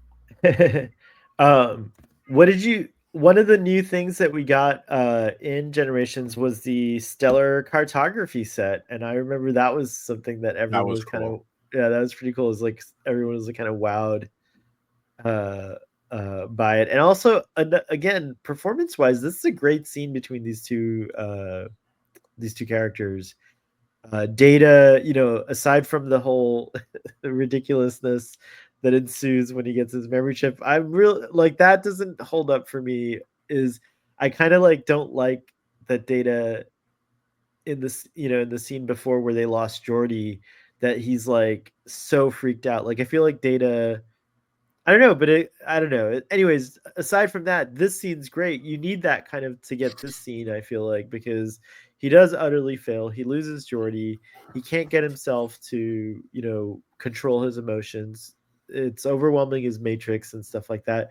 But Picard's able to just snap him back in. I always love that he's able to snap him back into kind of a baseline, or like kind of center him by ordering him and reminding him of his duty. He's like, "You are an officer on this ship, and I need you to perform. So you will perform your duty." And Data's just like, "Oh, okay, yes." I would like, it's a great scene. You don't often see that side of Picard come out anymore. Like he was much more stern, I feel like, in the beginning of the TNG seasons, and later he kind of just he's always asking, as one should. Like you should, like, Data, could you do this, or when you have a chance or whatever. Here he's just like, I need you to perform now. But I you know love it. what? I actually in this movie he is a little there are opportunities for him to be a little more grouchy because the way he treats Riker Oh yeah, he's also very is stern with real. Like Riker. Riker is He's looking at him grouchy. like, Yeah, it's true. dude, what is wrong with you? And Picard is just like, I think when he tells him, start the investigation, and Riker says something, Well, he's he like, doesn't have any just do it, patience. you know. He doesn't And have any patience because he can't even like. That's the right, thing we is don't like. know yet at that time what's happened, but Well, no, we do. We do. Remember, I think. no, I Oh, don't. you're right. We don't know until. Sorry, you're right. We don't know until We don't know. We know Deanna talks something's to him. Yeah, happened, but we something's don't know happened. That's right. what. Yeah, yeah. You But this know, is after that. Stellar cartography yeah, is after that. So Stella yeah, yeah, Carter, yeah. But I mean, yeah. he there are moments where, which I do appreciate. I think the emotions. Oh, where'd you go? Oh, there I'm you here. are. I'm here. I'm just gonna go get a tissue to blow Oh, my gotcha, nose. gotcha, gotcha. Yeah. No, I appreciate the fact that they kept these these moments of Picard being a little less friendly. I don't I I don't want to I don't mean to critique Patrick Stewart, but I think there's certain emotions that I think he handles better than others. I think being very stern is something that uh, goes a little more naturally to his character. I like the Well, crying certainly. sequence when he kind of breaks down and cries. I mean, yeah, it's a powerful moment, but seeing Picard cry is not something I Well, that's why I think it's so powerful because you're not used to it. But he does do it a couple times. The last time he yeah lost his, he did it in with Sarek in the episode Sarek when he has to like absorb yeah all of Sarek's emotions so that he could kind of be himself one last time, which was really and interesting. But even Picard happy. I don't really. I find very incongruous. I mean, it's just kind of weird. I Like, don't know. I guess I think that like yeah, you're definitely right, but like you're more used to it because he has more of that's I think that's one of the neat things about his growth is that he gets happier along the journey, like until of course we catch up with him again in season 1 of Picard when he's like oh yeah, ultimately, like yeah, that's a different story, but you know, up until now I feel like he gets happier and more just like comfortable with his crew being his own. Again, this is the other thing that I think changes things for him is that like he realizes after the death of his actual family that his crew is going to be his family. That these are the people that are going to be his family. But of course, that doesn't last either. But he finds them again at the end, so it's kind of a cool. He has an interesting arc. I relate to Lonely Man arc a lot, and so I feel like it's kind of a good thing. Like I've cultivated a nice group of friends, and I hope I get to reunite with them and go on one last journey to defeat the Borg Queen when I'm old. As well. It'll be you nice. can count me in for that one. Thanks. Now that you mention the this camaraderie that he has with this crew, it just occurred to me. The Enterprise D is not his first command. I mean, he was captain of the Stargazer for I don't know how many years, and I think in those early seasons of Star Trek, of Next Generation, I think it was very interesting that you did get more of a sense of um, Picard's life prior to coming to the D. How he had this, you're not seeing this is not, now we're like, okay, this is his family, but you got a sense that no, wait a minute, he's got this whole other life before this thing. This is like just another notch and on the belt. He's got the Stargazer. Then there's even the whole thing with what's her name, Michelle Phillips from in Paris. Like you had these little, and then that lawyer. Like you had these little things, but then by the time we get to this, to Generations, you're right. He is this lonely old man, but I don't really feel he was a lonely old man when we found him in the pilot and encountered Farpoint. And on the contrary, I feel like the show in those early seasons kind of gave little hints of like somebody who, yes, did choose this life. Obviously chose a life of not having children, not marrying, and all this stuff, but wasn't exactly the lonely old man we find him here, as you just And I alluded don't think to. he I don't think he can. That's what I'm trying to say is I don't think he can turns into the. I don't think this is where he becomes the lonely old man, but that I do think something of it starts here because now he has no more. He's lost. He's kind of lost the idea of having a family. Like he's like that part of it. He once that idea goes away for him, that's when I think it starts. But we don't see him as a lonely old man here. He certainly still has all those friends and again the camaraderie with the crew. But we find out that eventually his fate will be that he gets disillusioned with everything and just kind of like retreats and waits to die, as he says in his own, kind of words, which is so sad because he's not that way here. He has so much you know, going for him. Um, but Picard's an interesting character too because if you take what's like, if you try not to, whether you agree with it or not, the character uh does kind of fall under the curse that Captain Kirk says to him flat out, like, whatever you do, the only place you're going to make a difference. We haven't talked about that yet, but I guess we could skip to this part. Is that Captain Kirk basically says to him, "Whatever you do, don't let him take you out of that Mm-hmm. seat." Specifically, the Enterprise, I think, is what he's talking Mm-hmm. about. Like for some reason, as we know in Mm-hmm. Star Trek, the Enterprise tends to just like be in these extraordinary situations, Yeah, So that's for sure. she definitely makes a difference. We now know there's other ships, Voyager makes a difference, whatever. But but anyways, Kirk's advice is don't go get a desk job. Picard does Right. the complete opposite of that, as we learn in Picard.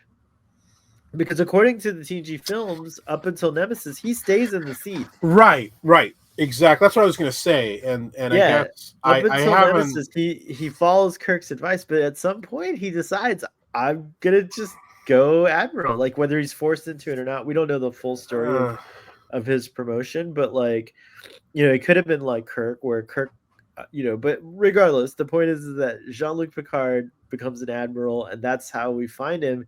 And it's interesting that this movie again, I can't help it. I keep connecting when there's new information. I like to connect it to the old. So to me, it's very prophetic that Kirk's kind of like warning is what happened to Jean-Luc at the beginning of Picard. He's an admiral. He's unhappy. He's completely, he lost the connection to the crew, which was being in the command, like being in the seat, like Kirk says. That's where he was and making a you know difference. what? Like, That bothers me because I feel like you said up until Nemesis, it seems like, oh, Picard listened and is doing what Kirk told him to do. And well, and and and then all the books and comics that have followed. It's only until the Picard show showed up that suddenly. eh. So but I I love that. not I kind of love that I because don't it's know. kind of Not in a way, not enamored of that. he like in a way he kind of like I love it because what else is he gonna do? It like he's age 90 something by the time he's in Picard. He's outlived Kirk. Kirk gets to say what he said, but Kirk didn't live long enough to like have to deal with what Jean Luc may have had to deal with, which is at some point maybe to help the Romulans, he needed to, whatever the reason is, he had to. At some point, he's forced to become an admiral and leave the center seat, if you will, uh, and take it. Becoming an admiral in Star Trek is definitely a promotion. In life, it's definitely a promotion, but you're not the captain anymore. You're not on the bridge of one. You're like responsible for like an operation or like a fleet, or whatever admirals do. It's very administrative. It's more administrative than it is, exploratory or whatever. Like you're not like you're getting the reports, you're sanctioning missions, you're like, you're doing it's a whole different life. And it looks like it does affect him because have he can't make that direct call anymore. Like you can as a captain, we've seen so many times you can ignore the admiral's orders and do what you feel is right anyways, you know what I mean? Like Right. captains have a lot of captains, as long as you're proven right at the end, you can do just about anything that you want. As long as you save the Earth, you're and not just you. Sorry, as long as you save the Federation or the galaxy, or the universe in some cases, you're all right. You can do whatever you want. But an admiral, not so much. They become badmirals as a matter. I will say the I think the admiral curse is true. I think Captain Kirk's spot on because he himself became an admiral and Right. knew what it was like. So I think he's right Right. about that. But I think that you can also I think Star Trek does a good job of showing that like at some point you just have to like if you live long enough, you're gonna have to become an admiral. Like there's no way around it. Like you have to leave the center seat. The next generation has to, I don't know. Scotty has doesn't to, become an admiral. He stays a captain. No, I'm saying if you're a captain of a starship, Oh, like okay, gotcha, gotcha, gotcha, gotcha. like the next step in your if you want to continue Right, serving, right. like you rarely see a 90-year-old starship captain. Maybe on a patrol vessel or something like that. But I don't know. I would imagine by 90 Well, you're happy to retire, and even well, I don't Scotty know. retired. McCoy was what, 120 or He was an 115, admiral too. That's right. I and forgot he's that he was. still. By the way, Yeah. is there some I'm pretty sure McCoy was a retired admiral, though. That he just has the rank as an honorific rather than a functional rank. does so Kirk, Scotty, and Chekhov inaugurate the B. Yeah, McCoy inaugurates the D. Was it Sulu? I would bet. I And would I bet don't that the know C who who's you're that at wondering. the C. Well, I don't know if Is it if it's ever Sulu? been. I don't know if it's ever been addressed, but Sulu would be a It good seems one. to me like somebody is always at all these. Yeah, I know Sulu would have been a good one. Maybe Spock would have been a good one for the C. Oh, isn't Spock lost by that point, Oh, you're right. No, no, he's still or is he around. still? Is he? Spock doesn't get lost till TNG times. I thought he got lost like right before. No, he gets well into it's after unification. Spock's still Okay. around during unification, right? So the Enterprise C would have been before the D. No, but I mean lost like he goes, he's off the map trying to with the Romulans and oh no, that's right. That happens in unification. Gotcha, gotcha, Yeah. gotcha. Right. So what He's Ambassador Spock though he's at this Ambassador point, Spock. probably What do we by the have to C. say about the Klingon, The battle. the twins, Well, I thought it was interesting I to get them in the the movie Duras actually. sisters? the but Oh, it's a great shot. it is a great shot. I love this. ILM did the effects by the way for the movie, and other than a few recycled shots, the everything looks really beautiful. I thought And we they all used knew a they were recycled. It's funny how everybody was a Trekkie in that theater it's funny how knew. We're like, yeah. that's Star Trek 6. They just did that. Yeah. It's We true. all knew that. All of us. It's funny. And even the Enterprise D, there were shots that were From the from the show. TV show. Yeah, Yeah. that Yeah. you could Yeah. tell immediately. It was really funny. Yeah. But overall, I mean, like the D, look at how gorgeous she looks back there. That's a new shot from ILM, I think. I'm pretty Yeah. sure. Um, So um so yeah, bring it. I think that honestly, I think bringing the Duras sisters in and having them being in league with Soren makes 100% sense because they've fallen from their previous position, and like, I'm sure he was like able to like get a hold there. It would make sense that they would have dealings with Trilithia, and they would have no scruples about destroying a star a star system as well. So I kind of liked it. And I do like that this is their end. So you do get the satisfaction of dispatching the Duras sisters, who were a big pain in the Klingon I thought it was a curious in Worf's butt. choice Yeah. for like, I mean, of all this, I don't know, of all the villains that you would bring into the movie, those are the two you pick. I kind of in the beginning, earlier in the film, I remember being excited at the notion that we would see Romulans, because remember when they're Oh, first there was a dead investigating, Romulan. Yeah, yeah, yeah, and right. Worf is like, oh, Romulans, and I thought, oh, okay, this is going to be cool.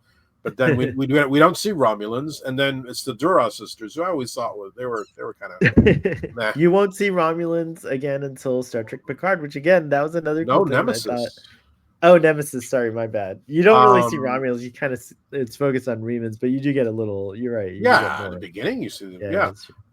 But what I thought was, and again, the Duras sisters were such a part of Worf's like plot, his arcs on Star Trek, and yet here we have the Duras, the last of the Duras family is killed off, and yet Worf doesn't seem to have much of a stake in it in terms of the movie. I thought that was, I don't know, But they that's were. kind of seemed weird to me. I feel Uh, like the Duras sisters though were like a bane for like the Enterprise and the crew, the whole crew, because I feel like I think Duras himself was like, I think we got that when when um when Worf kills off Duras like in the show. And I think the Duras sisters were always like the way to they kind of I felt like they kind of had a more like a they were different. They like even when Picard says Shadis, doesn't he try to appeal to them? Or I don't know. I feel like the sisters were always like more of a nemesis for the whole crew, because they all have dealings with everyone, like Riker, and I feel like maybe I'm did they? misremembering, but I feel like yeah, I They're feel the like ones that had. They were the ones that were putting forth. I feel Remember, they like had a Worf's mate. kid. There was Yeah, there's a like a lot son of of. things. Yeah, yeah. Oh, here we have Riker. What I love, this is one Let's of my favorite red ever alert. sequence. No, what? No, this is when he says fire. Just right when the camera Oh, kind of like fire. Okay. it's such one of the best fires. Yeah, Like it's yeah. such a he's just so like pissed. Well, He's it's just like pretty so it's great. ingenious how they. I mean, and it's funny because I think it really it's one of those it's one of those moments where it really pays to be a longtime Trek fan, because as the whole Geordie cam is happening, you're kind of like, oh, wait a minute, why do they want to go to engineering? Are they looking for? And then when you finally see, it's kind of like a nod to Star Trek Two, in a way, in Star Trek, that they lower the shields and all that stuff. It's like, oh, Yeah, they're trying to find a way to what, but in this case, it's the shield modulation, the frequency, and it's kind of it's an updating exciting. that Yeah, it's an exciting thing. sequence, and like it also justifies how a old, like a 20-year-old bird of prey is able to take down the flagship It's newest. clever. It's clever. And Yeah, then it's when it very good. happens, Yeah. you feel it. You're like, oh shit, they're really going at it. Like they're really the D is taking a pounding. And I think for me, and I think for a lot of people, I mean, the highlight of this movie is the D finally crashing, and the saucer separation and everything, and it's such a great sequence. And I think it is uh, great that in that way, Generations, again, whether it makes sense or not, is definitely a celebration of some of the cooler things about TNG. Like it is kind of great that we got a saucer separation one more time, because you're never going to really see that. The way the D saucer separates is so great. Like, yeah, every other ship has like such a thin neck, and I don't know, she was designed in a fashion that yeah, like, yeah, yeah, yeah, she's just beautiful. And yeah. I like I that wish you it had get this happened like more often. Yeah. Well, I also Yeah. like that you get like this beautiful like the ice crystals. When in the cinema it's like a much bigger experience. I remember it just felt like and like the excitement of like that's a great scene too. Evacuating everyone from the drive section to the saucer section because they know the drive section they're gonna lose it. It's not Right. salvageable and like Right. and then again now I guess like again Star Trek I can't you can't talk about this movie without Star Trek Picard now because and also this Otoy thing which we haven't really talked about which also there's so much connected back to Generations in Picard season 3 cuz the Enterprise D is resurrected. They found they we now know what happened. They salvaged the Sasha section. They took it in. It ends up in Geordie's hands. He has to decide what to do with it. So he starts restoring it like a classic car, but a Right. ship, which is Right. so cool. Like I think it's like one of Right. the coolest fates of a starship. I think it was one of I so again seeing it now crash like it plays differently knowing what's going to happen later in Picard season 3. I feel like it just there's a sense of like it's a fun sense of irony that like I enjoyed watching Generations with this new knowledge because it just kind of makes me smile like to know that like oh we're going to see her again like in a way that no one ever expected which I have to admit, I never liked the D, so I was happy that it died. well, especially I have to say the Enterprise E is way cooler when you think about it than the D ever was. I mean, we'll talk about that. I think the Enterprise E with her the way that it's designed, somehow it just like reminds me so much of the refit Enterprise and there's something Yes. about the way the Style. lines and Yeah, the the lines on that styles, ship are yeah. gorgeous. Yeah, for sure. Yeah, so it's pretty For cool. She's one sure. of my favorite designs, but I've grown to love the D more and more, and so I'm really glad that she gets a swan song.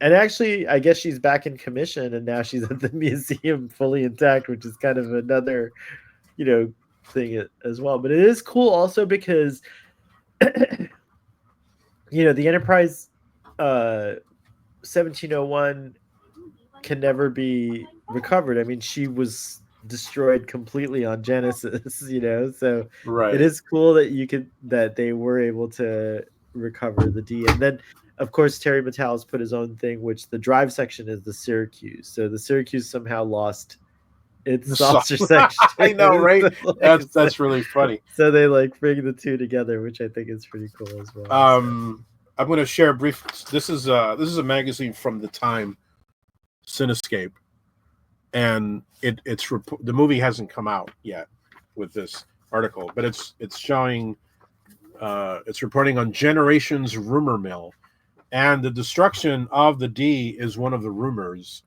that it's ah reporting on, and it's funny because they're saying they can neither confirm nor deny. The other rumors were that the Dr. Soren is Vulcan, interesting. I which mean, proved the name could be a Vulcan name. That's probably why folks thought that because Soren, Spock, we see a lot of those kinds of names. yeah, that proved to obviously be inaccurate. Um, the other rumor was that Data was going to find emotion. That is true. That did end up being Yeah. true. And then the other rumor was that the Borg are back. It said at the beginning of the film, the Enterprise B with Kirk and company in tow intercept an Alorian ship fleeing an attacking Borg vessel. Due to some quick thinking by the crew of the Excelsior class Enterprise, Guinan is saved. And I guess they were thinking that we might actually see the Borg attacking in in in the the film. movie, but of course Wow. that was not I'm that was glad they didn't not do that. that I was kind of not am in the happy deal. that wasn't yeah. Oh, I love that shot. By the way, I No, love it's that you have fantastic. shots now in this. We never Well, used to no, have I shot. all credit It's to cool. TrekCore. I'm just on TrekCore's website. They No, I have all know, the but I love yeah. that we can do that. We never did that before. Oh, I didn't realize that. Okay. Yeah, we did. We never. No, I was you. No, we never did that. But that's a Got it. great shot. I love that saucer just crashing, and then everybody. Oh, is that Aslan behind me? Oh yeah, look at that. Baby. Say hi, Emma. Hello. I'm almost done. Okay, that's fine. Okay. I think that's a hint that we've been talking a lot about. Aslan just wanted to say hi. Oh, he just wanted to say hi. We're almost done. We're We're all, at yeah, the we have we been. Yeah, this we is just have to longer than talk the about movie. 2 more. I think that this discussion could be so long if we wanted to, but I think there's just 2 probably important things we have to talk about, and that's Captain Kirk. We got to like just finish off on Captain Oh, Kirk. there's him. There is him. That's right. There's like a lot of Um, stuff to talk about Captain Kirk, I feel like. But the Enterprise D crash landing sequence, do you think it was? I remember feeling when it originally came out, like thinking might have been just a little protracted, like it might have been just a little long. But then when you see the no, destruction that she created, it is a pretty cool. It's a it's great cool. sequence. It's so cool they show it twice. they do, they do show it twice. I mean, that's how. I mean, to me, I remember leaving the theater thinking, the best part of this movie. I mean, they killed Kirk, but at least they freaking killed that ugly ship There's and just got a to see lot. it twice. I mean, I never liked the D. I'm sorry. I apologize to anybody who loves it, but I hated that ship, and even though she's lit beautifully for the first time in this movie, That's hilarious. but I loved just seeing just the destruction, the havoc that is wrecked upon the interior of the ship. I mean, I'm trying to find the shot. Oh, I the found it. whole section of the bridge just like flungs forward, and I mean they I thought really, she was unsalvageable, but I stand corrected. I think it's a lot in the future. It's a lot easier to salvage gigantic things like this, especially even if they're like almost fully wrecked. I guess the space frame was not damaged because it did. Look at how far back yeah, the trail is of, and it actually like small hills and stuff. It just obliterated them so that the velocity yeah. would. I was surprised that the D didn't come apart from those impacts because like I was just surprised. She definitely like went through When I it. watched Guardians of the Galaxy Part Two, I think the crash of the Guardians ship is to me very reminiscent Reminiscent of this, of this D. I mean, down to like the way it's crashing through the trees and everything, and then that final just like a little the first jolt. time, just there's that, and I remember being in a theater, and I remember people laughing, kind of giggling, because it just stops, and you just have this moment of silence, and you just have you just laugh. I don't know why, but you just laugh because it's just like, God, it's over. Like, I don't know. I don't know what it is, but that was the reaction. Everybody just kind of like giggled and laughed, like, okay, it's just like it's over. But I did want to say that the I in the commentary they mentioned the fact that when I guess they must have shot it somewhat chronologically. Um, when they shot the last scene of Picard and Riker, right before they're gonna leave the bridge after everything at the end of the movie, that was the last thing they shot on that Mm, set, and they said that as opposed to when they were done with the series, which was just a few months ago, that was the moment that everybody in the crew and the cast actually broke down and realized this is the end. of that era. That was the emotional end for Wow. it was shooting on the movie during that scene when Picard is searching through the wreckage for the Shakespeare book and Riker's there. The writers were saying that that was, they recall, that was the kind of the emotional ending of this of the 7 seasons was during that That's of the pretty movie. interesting. Yeah. I didn't know that before. That I guess I have to listen to the commentary. It's been probably years. Well, I recall it's about. no, it's the there's an older commentary with David Carson, Oh, but maybe I'm that's the one I referring to heard. the new one that they put on the Blu-ray. on the 4K or the Blu-ray release. So yeah, Yeah. I'll have to listen to that. I never realized. I guess I listened to the old one. Yeah. But okay, fine. Let's finish off because it is almost 2 hours that we've been talking about this movie, which We is could about talk as long as long for a long time about Star Trek. yeah, it's true. Yeah. But I just want to say that, like, what did you think of Kirk in the Nexus and all the imagery and about the character and all that stuff? I Like, really, I really Butler like and Antonia and the Butler. Well, and I all don't the like chopping Antonia. wood. Yeah, I like yeah. Antonia. I remember there was a big deal about the cooking captains. I know those two guys were always That joking that that would be a show. well, They call it the cooking it's a captains. great scene. Like, I mean, Captain Kirk, kind of, the banter back and forth with them, but it is also interesting that they're at this point, really the two captains of the Enterprise we've had, the only two captains of the Enterprise that we really know. I mean, of course, we met Captain Harriman and we met Captain Garrett, and so we've met them, but we didn't know them. These are two captains we know, like fans of the original series who also migrated to the Next Generation. Like, there's like a huge difference between these two captains, and I think it's so cool that you have like kind of the Captain Kirk represents like this idea of a man, if you will, if I'm allowed. He embodies this ideal of a man from like the 50s and 60s, like a very different kind of man than what Jean-Luc is, who I think is more of the man that the 90s kind of, brought into being, like how men have kind of evolved, I think, in the stereotypes or archetypes of a man, at least, for Star Trek fans. I thought it was interesting to see that playing out together. Like, you have Captain Kirk, his fantasy is like chopping wood and like, like making breakfast and living in a log cabin.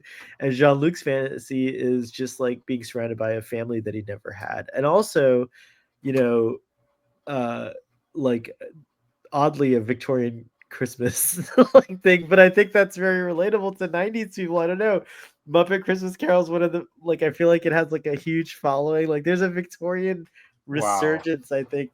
I'm getting deep. I that's think I'm getting a little that's crazy. a really Yeah, that's a stretch. All right. that's a But go but just I guess like on a more realistic level, I think it's just interesting how Captain Kirk's more of a man of action and Captain Picard really is more of a man of thought and feeling, when you think about it. So, well. That's always been the and right. That's always been the ironically, this is the contrast last between time those we'll two. see Picard like this because Patrick Stewart didn't want that Right, he becomes an portrayal of, action yeah. hero. Yeah, He yeah, he that is actually true. does become an action hero after this movie. Right, So this is also right, oddly the right, last right. time we'll see Picard as that archetype. He will become the Kirk archetype I was just talking about, of the action, like, 50s idea or whatever, if you will. Well, I mean, Uh, I just think that it's the difference between a series, between a TV series and a film. I think in a film, if you're the lead actor in a thing like Star Trek, I think it's more exciting if you're the guy that's doing the punching and all that stuff. But ironically, we're saying all this about Kirk, but it's Spock who really has. I mean, let's face it. There's probably more people who are fans. I think Spock holds greater appeal across the board than Kirk does. I mean, not saying that Kirk does. I mean, obviously, I'm a huge Kirk fan, and Kirk's important. But I think overall, I think Spock is the character. He was the breakout character, and he definitely is more on the Picard side. He's more cerebral as opposed to Kirk. So it's interesting that and he was you a captain of the Enterprise and he for was a captain of the Enterprise. I've often for wondered what would that have been, that little brief little segment of time, right. the Enterprise under command by Spock, but going back to this, I think I just think that this whole sequence really it really captures the flavor of Kirk really well. I mean, like you said, the chopping of the wood, then the horseback riding, which Yeah, is I which is didn't get into that Shatner. yet. But he is what are they? He is a cowboy. Right. He's and you don't get more. And also, Kirk is he is a representation of that, gung ho American hero, right? So of course you're going to put him. He's almost like a space age John Wayne, right? In a lot of ways. So of course to end it with him on horseback in this last movie, I think Well, it's also William Shatner got to do all the things that he loved, and kind of his last chance to kind of imbue Kirk, I think, with some of with some of those elements of those it. traits or elements, Yeah, yeah, yeah, which is yeah, yeah. interesting too. So yeah, I find it interesting. I've always loved Captain Kirk's death scene, but I find it interesting that William Shatner wishes he could do it just a little bit different. Like the "Oh my" at the yeah, end, he yeah. wanted that to convey more wonder. I always thought it did a pretty good job of I like always thought he touching on did. I that. think he's a little Yeah, critical of. He's too critical of the end. I don't think. I think he's wrong. I think it does convey exactly what he wanted, and I think it's a brave choice. I think the writers wanted to end it. That's good. They wanted the last line to be "It was fun," because they thought that was not only a great last line for Kirk, but they felt that just to represent the whole that whole older generation, like it was fun. This is yeah. the end. It was great. Uh, but I liked the fact that Shatner, you know, went deeper and said, "But this is what Kirk would say." He's I always also, looking yeah. for. He is an explorer at heart. Hmm. He does love exploring the universe. He's not just about the fight. I mean, he's good in a fight, but he is about exploring the universe and going to that undiscovered country, to that final frontier. He's about that. So I really like that decision that he made as an actor. And there's kind of like a loose kind of tie-in, to the classics with the old TOS crew always kind of referencing them. And one of them is definitely Peter Pan. And I think it is kind of a neat thing because, Peter Pan's remark about death is to die would be an awfully great adventure or something like that, and that's kind of how I see Kirk approaching that, he's seeing the next event, like it's his next adventure, the next thing to explore. And that's what the "oh my" is. It's more of a like, yeah, like that's kind of like, I think what William Shatner was hoping to convey was like, oh yeah, this is not like for Kirk, it's not sad like or scary, it's like wonderful, like, oh look at this is the next, I'm gonna get to see whatever it is. And what's kind of cool about having the Nexus in this film is that whatever Kirk's already seen, like the Nexus's version of an afterlife, if you will. Like it's almost to a T what a lot of our myths say. So whatever he's seeing at the end, it's something more real and tangible than even the Nexus, and I think that's kind of an exciting thing to wonder about. But what I like the most about the burial after years, I never thought about this until this most recent viewing, is that like Picard doesn't get to bury Renee and Robert because they burned horrifically burned alive, and so I'm sure there wasn't a lot of, they're not going to have to, they might have already been incinerated to the point where it's a cremation, at that point, rather than a Right, burial. right. So I see this in a different way, because really you don't really need to bury Captain Kirk. Like the body should have just been transported on the rescue ships or back to the Enterprise and then sent to be properly buried, whatever, in a ceremony, whatever way. And we now know from Picard season 3 that Kirk's body was in fact taken from the burial site, and then stored apparently at a Daystrom facility, like, which Ay, ay, ay. I don't know. That's a whole different discussion, which we don't have time for. But the point is that I think the burial was just Jean-Luc's way of also burying Renee and Robert. So I like this scene a lot more. That nitpick is gone for me because I was thought like, why is he burying? Like he doesn't have to bury him there, but that's not. It was never intended to be. I think the final resting place of Kirk's body, but he's obviously doing it here as a form of ceremony and to honor. That's Yeah, insightful. Yeah, I hadn't really thought of that, and I think you're right. It is a way of him working out his own grief. yeah, And you're right. He can't bury his brother and his nephew, but he can bury Kirk. yeah. So that's true. The other thing I want to mention about the death is just, and I don't think it was intentional on their part, but Kirk, in going back to part 5, where he has that incredible line, I I've always known that I'll die alone.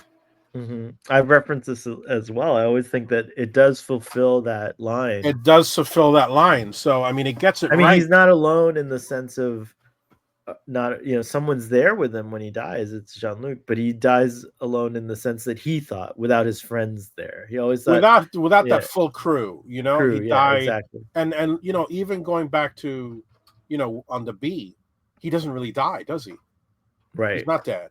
because he's with So Scotty and Chekhov, so he never right, so really he's not died. really Yeah, dead. He's yeah, on the exactly, Nexus. He does right, make it out. But yeah. now that he doesn't have that core group of friends, yeah, he's gonna die. He knows it. This is it. I'm alone. Well, You now know. that brings us to that was an awesome discussion, Doctor. But I want to just take 5 minutes to close off and say, first of all, I give Generations. I rated a 10. Of It's course a, you do. of course I do. It's a 10 in Of my course you book. do. It's, Of course it's a 10. Yeah, we already talked about this scene and why I love that's it great. and so on and so forth. But now Kirk doesn't. I, I I always liked that this was Kirk's death. I was very satisfied with it. A lot of people weren't. They weren't happy with the way Kirk died in this. I think they would have wanted other things from him. And Picard implies that Kirk can be resurrected because they have his body, so through cloning or whatever. And so Roddenberry Archive, working with this technology group called Otoy, which they're doing pretty extraordinary stuff. Again, we don't have time to break it down completely, but you saw Mhm. their the unification That's why we're here movie. having this discussion. Yeah, you saw the unification movie, and your reaction to it was interesting. You didn't actually at first like or understand the Yeah. message that they were trying to kind of send. And then I gave you my interpretation, and then you kind of came around to like saying, well, that's a good interpretation. I kind of like it a little bit better. But overall, how do you feel with Generations? It came out on the 30th anniversary of Generations, so they wanted to tie it specifically Right. to Star Trek Generations. And yeah, so like what were your thoughts? What are your thoughts about that? And does it change anything about Kirk's death for you, in other words, in this movie? Well, what I really liked, what I thought was spot on, was the earlier short film where Spock goes to where Kirk is buried. Right. I Which, don't know hold on, let what me pull up. I don't remember what that one is called. That one's called Regeneration, I think, or something like that. I'm not sure, but I have to go back and look. Or Memory Wall. It might have been Memory Wall. I'm Is not that sure. Memory Wall? Okay. Yeah. That Well, one no, it's not. is It's the one that one's really cool because it shows the salvaging of the saucer section in that one as well. I So you love kind of, that. I yeah, it's thought that very was cool. phenomenal. That's a And really cool that one. also Yeah. ties in really well with season 3, right? That's Because you see all yeah. those ships above it, and they're salvaging it. I mean, it's so perfect. It's like a scene. I feel like That it's a should scene that should have been in the movie. that could have You're been in about the to say movie. that, Yeah. yeah, Yeah. like that it Yeah. could have been in the movie. It feels very organic to what we know. And of course it's shot beautifully. I mean, it's beautiful to look Mhm. at. Now the one with Kirk, I have to admit, I know I'm like one of the few people on this planet. I mean, everybody on YouTube was like, "Oh, they're crying and they think it's beautiful and it's moving." I don't know what it is, but I don't find it. There's Savick. That's great. and Spock's son back there. Yeah. I'm not super the it doesn't feel organic. I don't know. I'm not. You told me your interpretation of it, which I think is a fine interpretation, but I don't need it.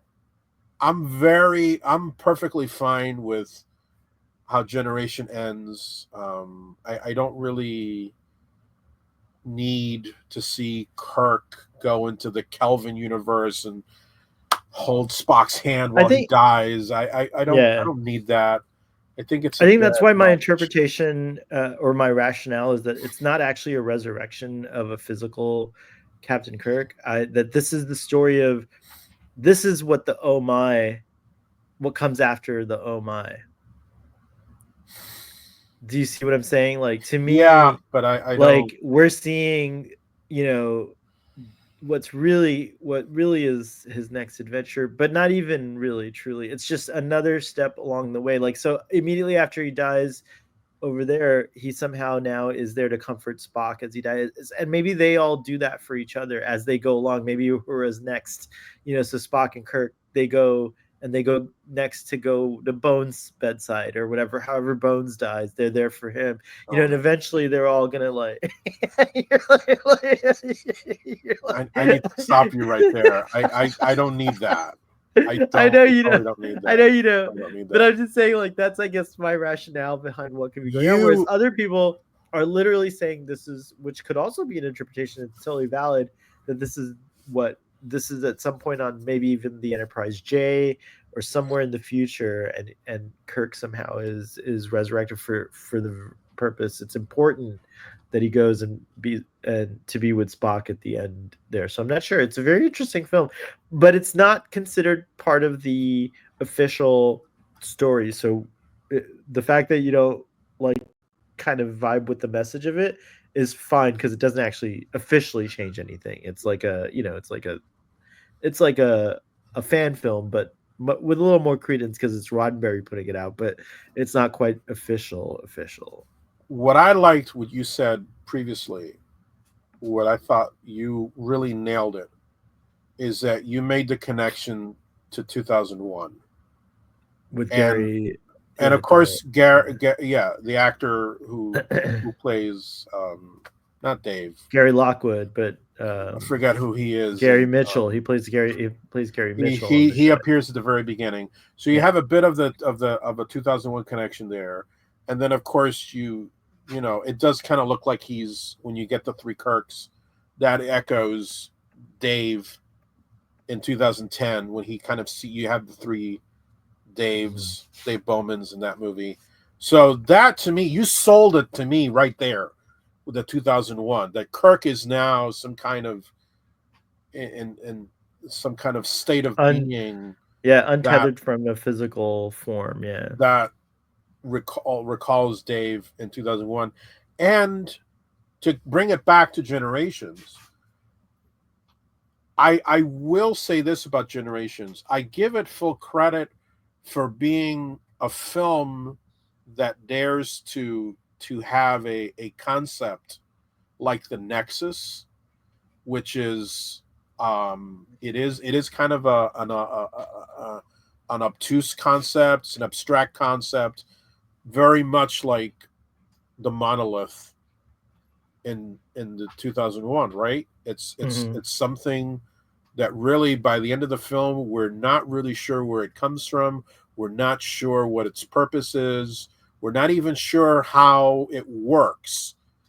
But when a human being comes into contact with it, the laws of physics and Reality the reality as we as we know it. know it Yeah. are suddenly sort of just thrown Out the asunder, door. Yeah. out the door, which is what happens when Dave encounters the monolith. So Generations does have a slight, connection. There's some connective tissue with 2001 and And so science using that fiction. same template on this unification film kind of makes it a little better. Yeah, I think that's kind of that's a layer that's there. It's very subtle, And I really appreciate that, because I think that is a strength of Generation, is that it is, I mean, once we look at the other movies are much more, okay, let's just do action movie kind of thing. But no, this is a little, Generations is a little different. I mean, who is the, I mean, yeah, we have Soren, but really what we're trying to stop is the Nexus. And the Nexus is this kind of this abstraction. It's something akin to V'ger, right? It's a more, it's not just a guy who you have to fight. So I appreciate that aspect of Generations, and I think that this little fan film, touches on that.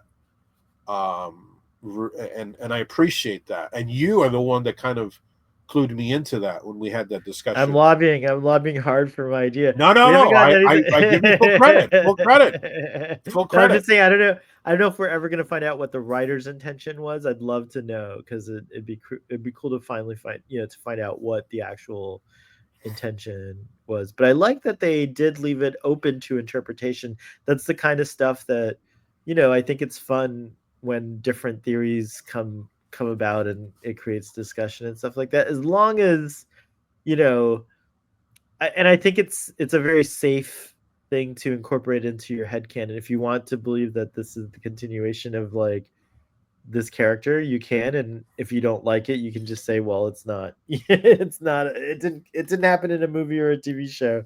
So an official once you can abandon it if you want to.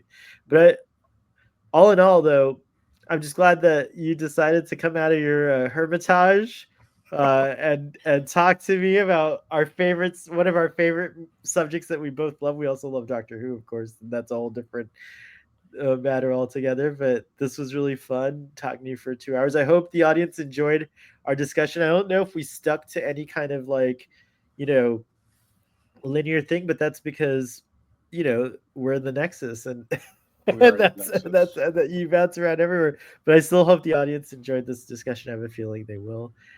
Doctor, is there anything you'd like to promote? And up next, we're gonna at some point. I hope you'll join me to talk about Star Trek: First Contact.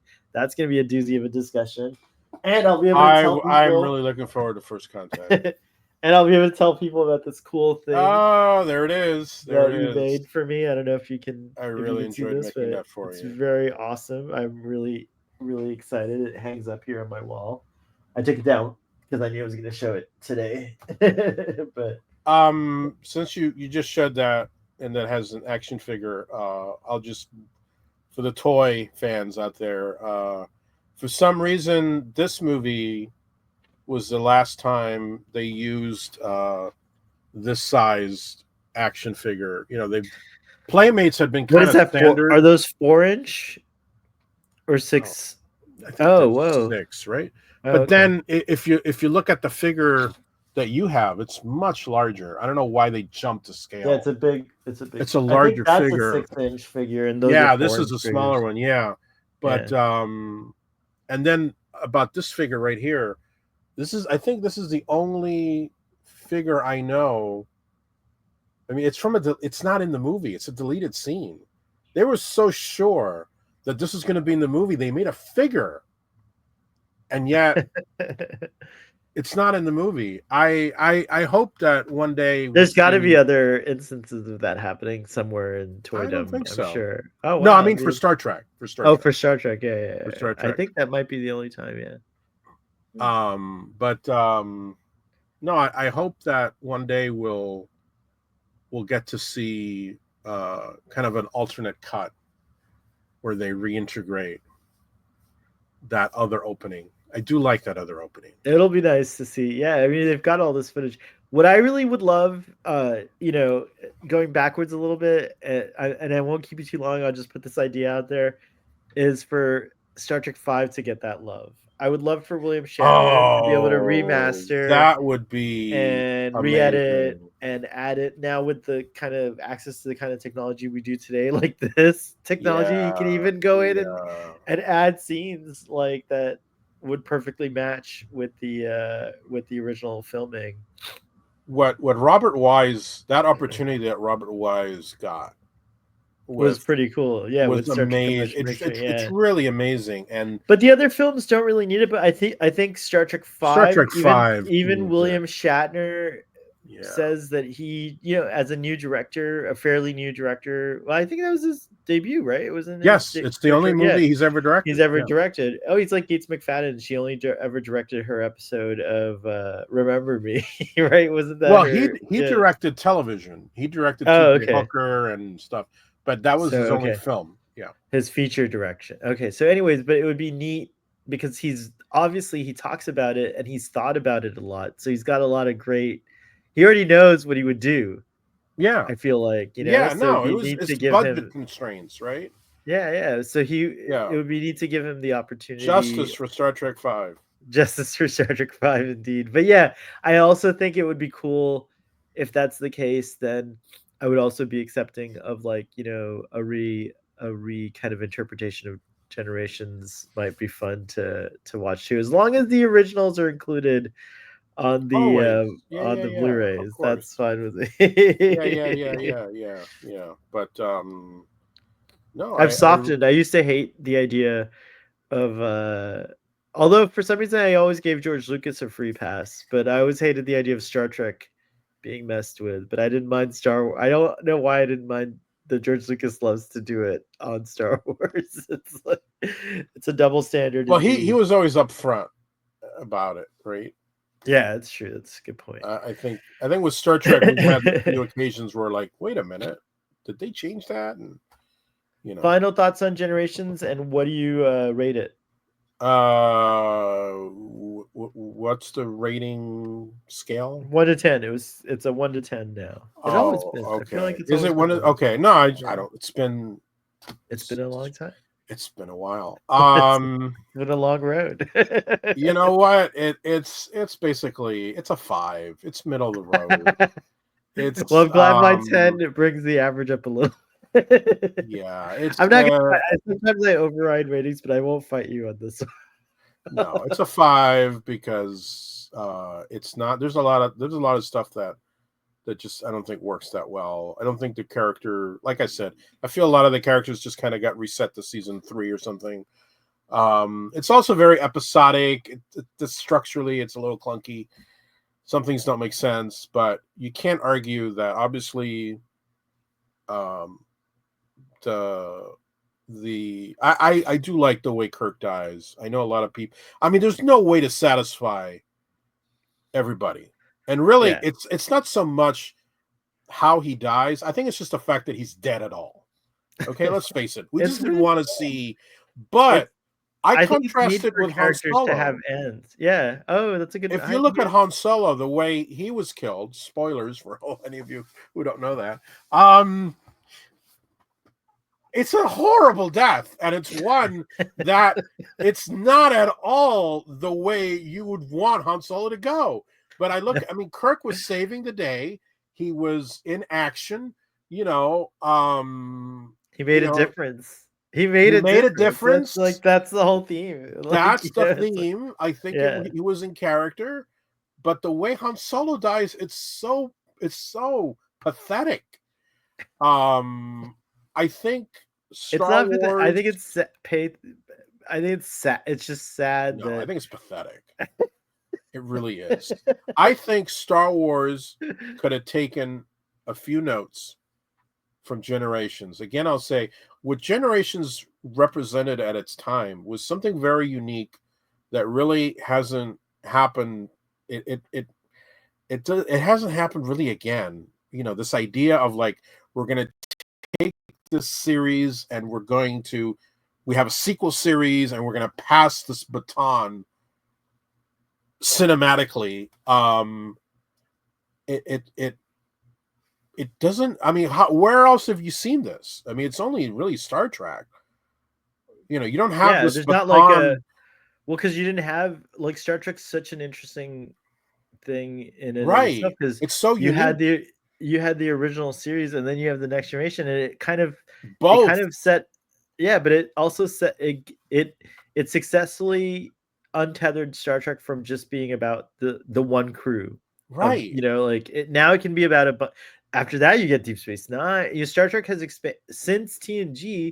Star Trek's really not been about a new crew of the Enterprise again, which is kind of a disappointment. I want them to go forward. I guess we got a hint of it in Legacy, in with the idea of what Legacy could be, with Captain Seven and stuff like that. But it certainly has done a great job of going everywhere else. Like you have Deep Space Nine, you have Voyager, you have the Right. Discovery. Strange New Worlds is doing something unique too because it's going back to the Enterprise, but it's past. Right. But like an Right. interesting Right. part of Right. its past. I mean, we do get the show Enterprise, which I love a lot more than I did when when it came out. But still, I think Star Trek's interesting in that it doesn't just stick to it didn't need it figured out that you didn't have to stick to, but you're right, the baton being passed from one lead actor to the other hadn't ever happened in that way. It's cinematic baton handing over, but it's unique to Star Right. Trek. I don't think any other franchise, except maybe Battlestar Galactica, which never got feature films, but that's the only time. But it's actually just a reboot. It's not even Battlestar the Next Generation. Right. So It's not yeah, in the same nothing else. universe. Yeah, Right. so Nothing nothing else else. even. Yeah, I think comes Nothing else true. matches this.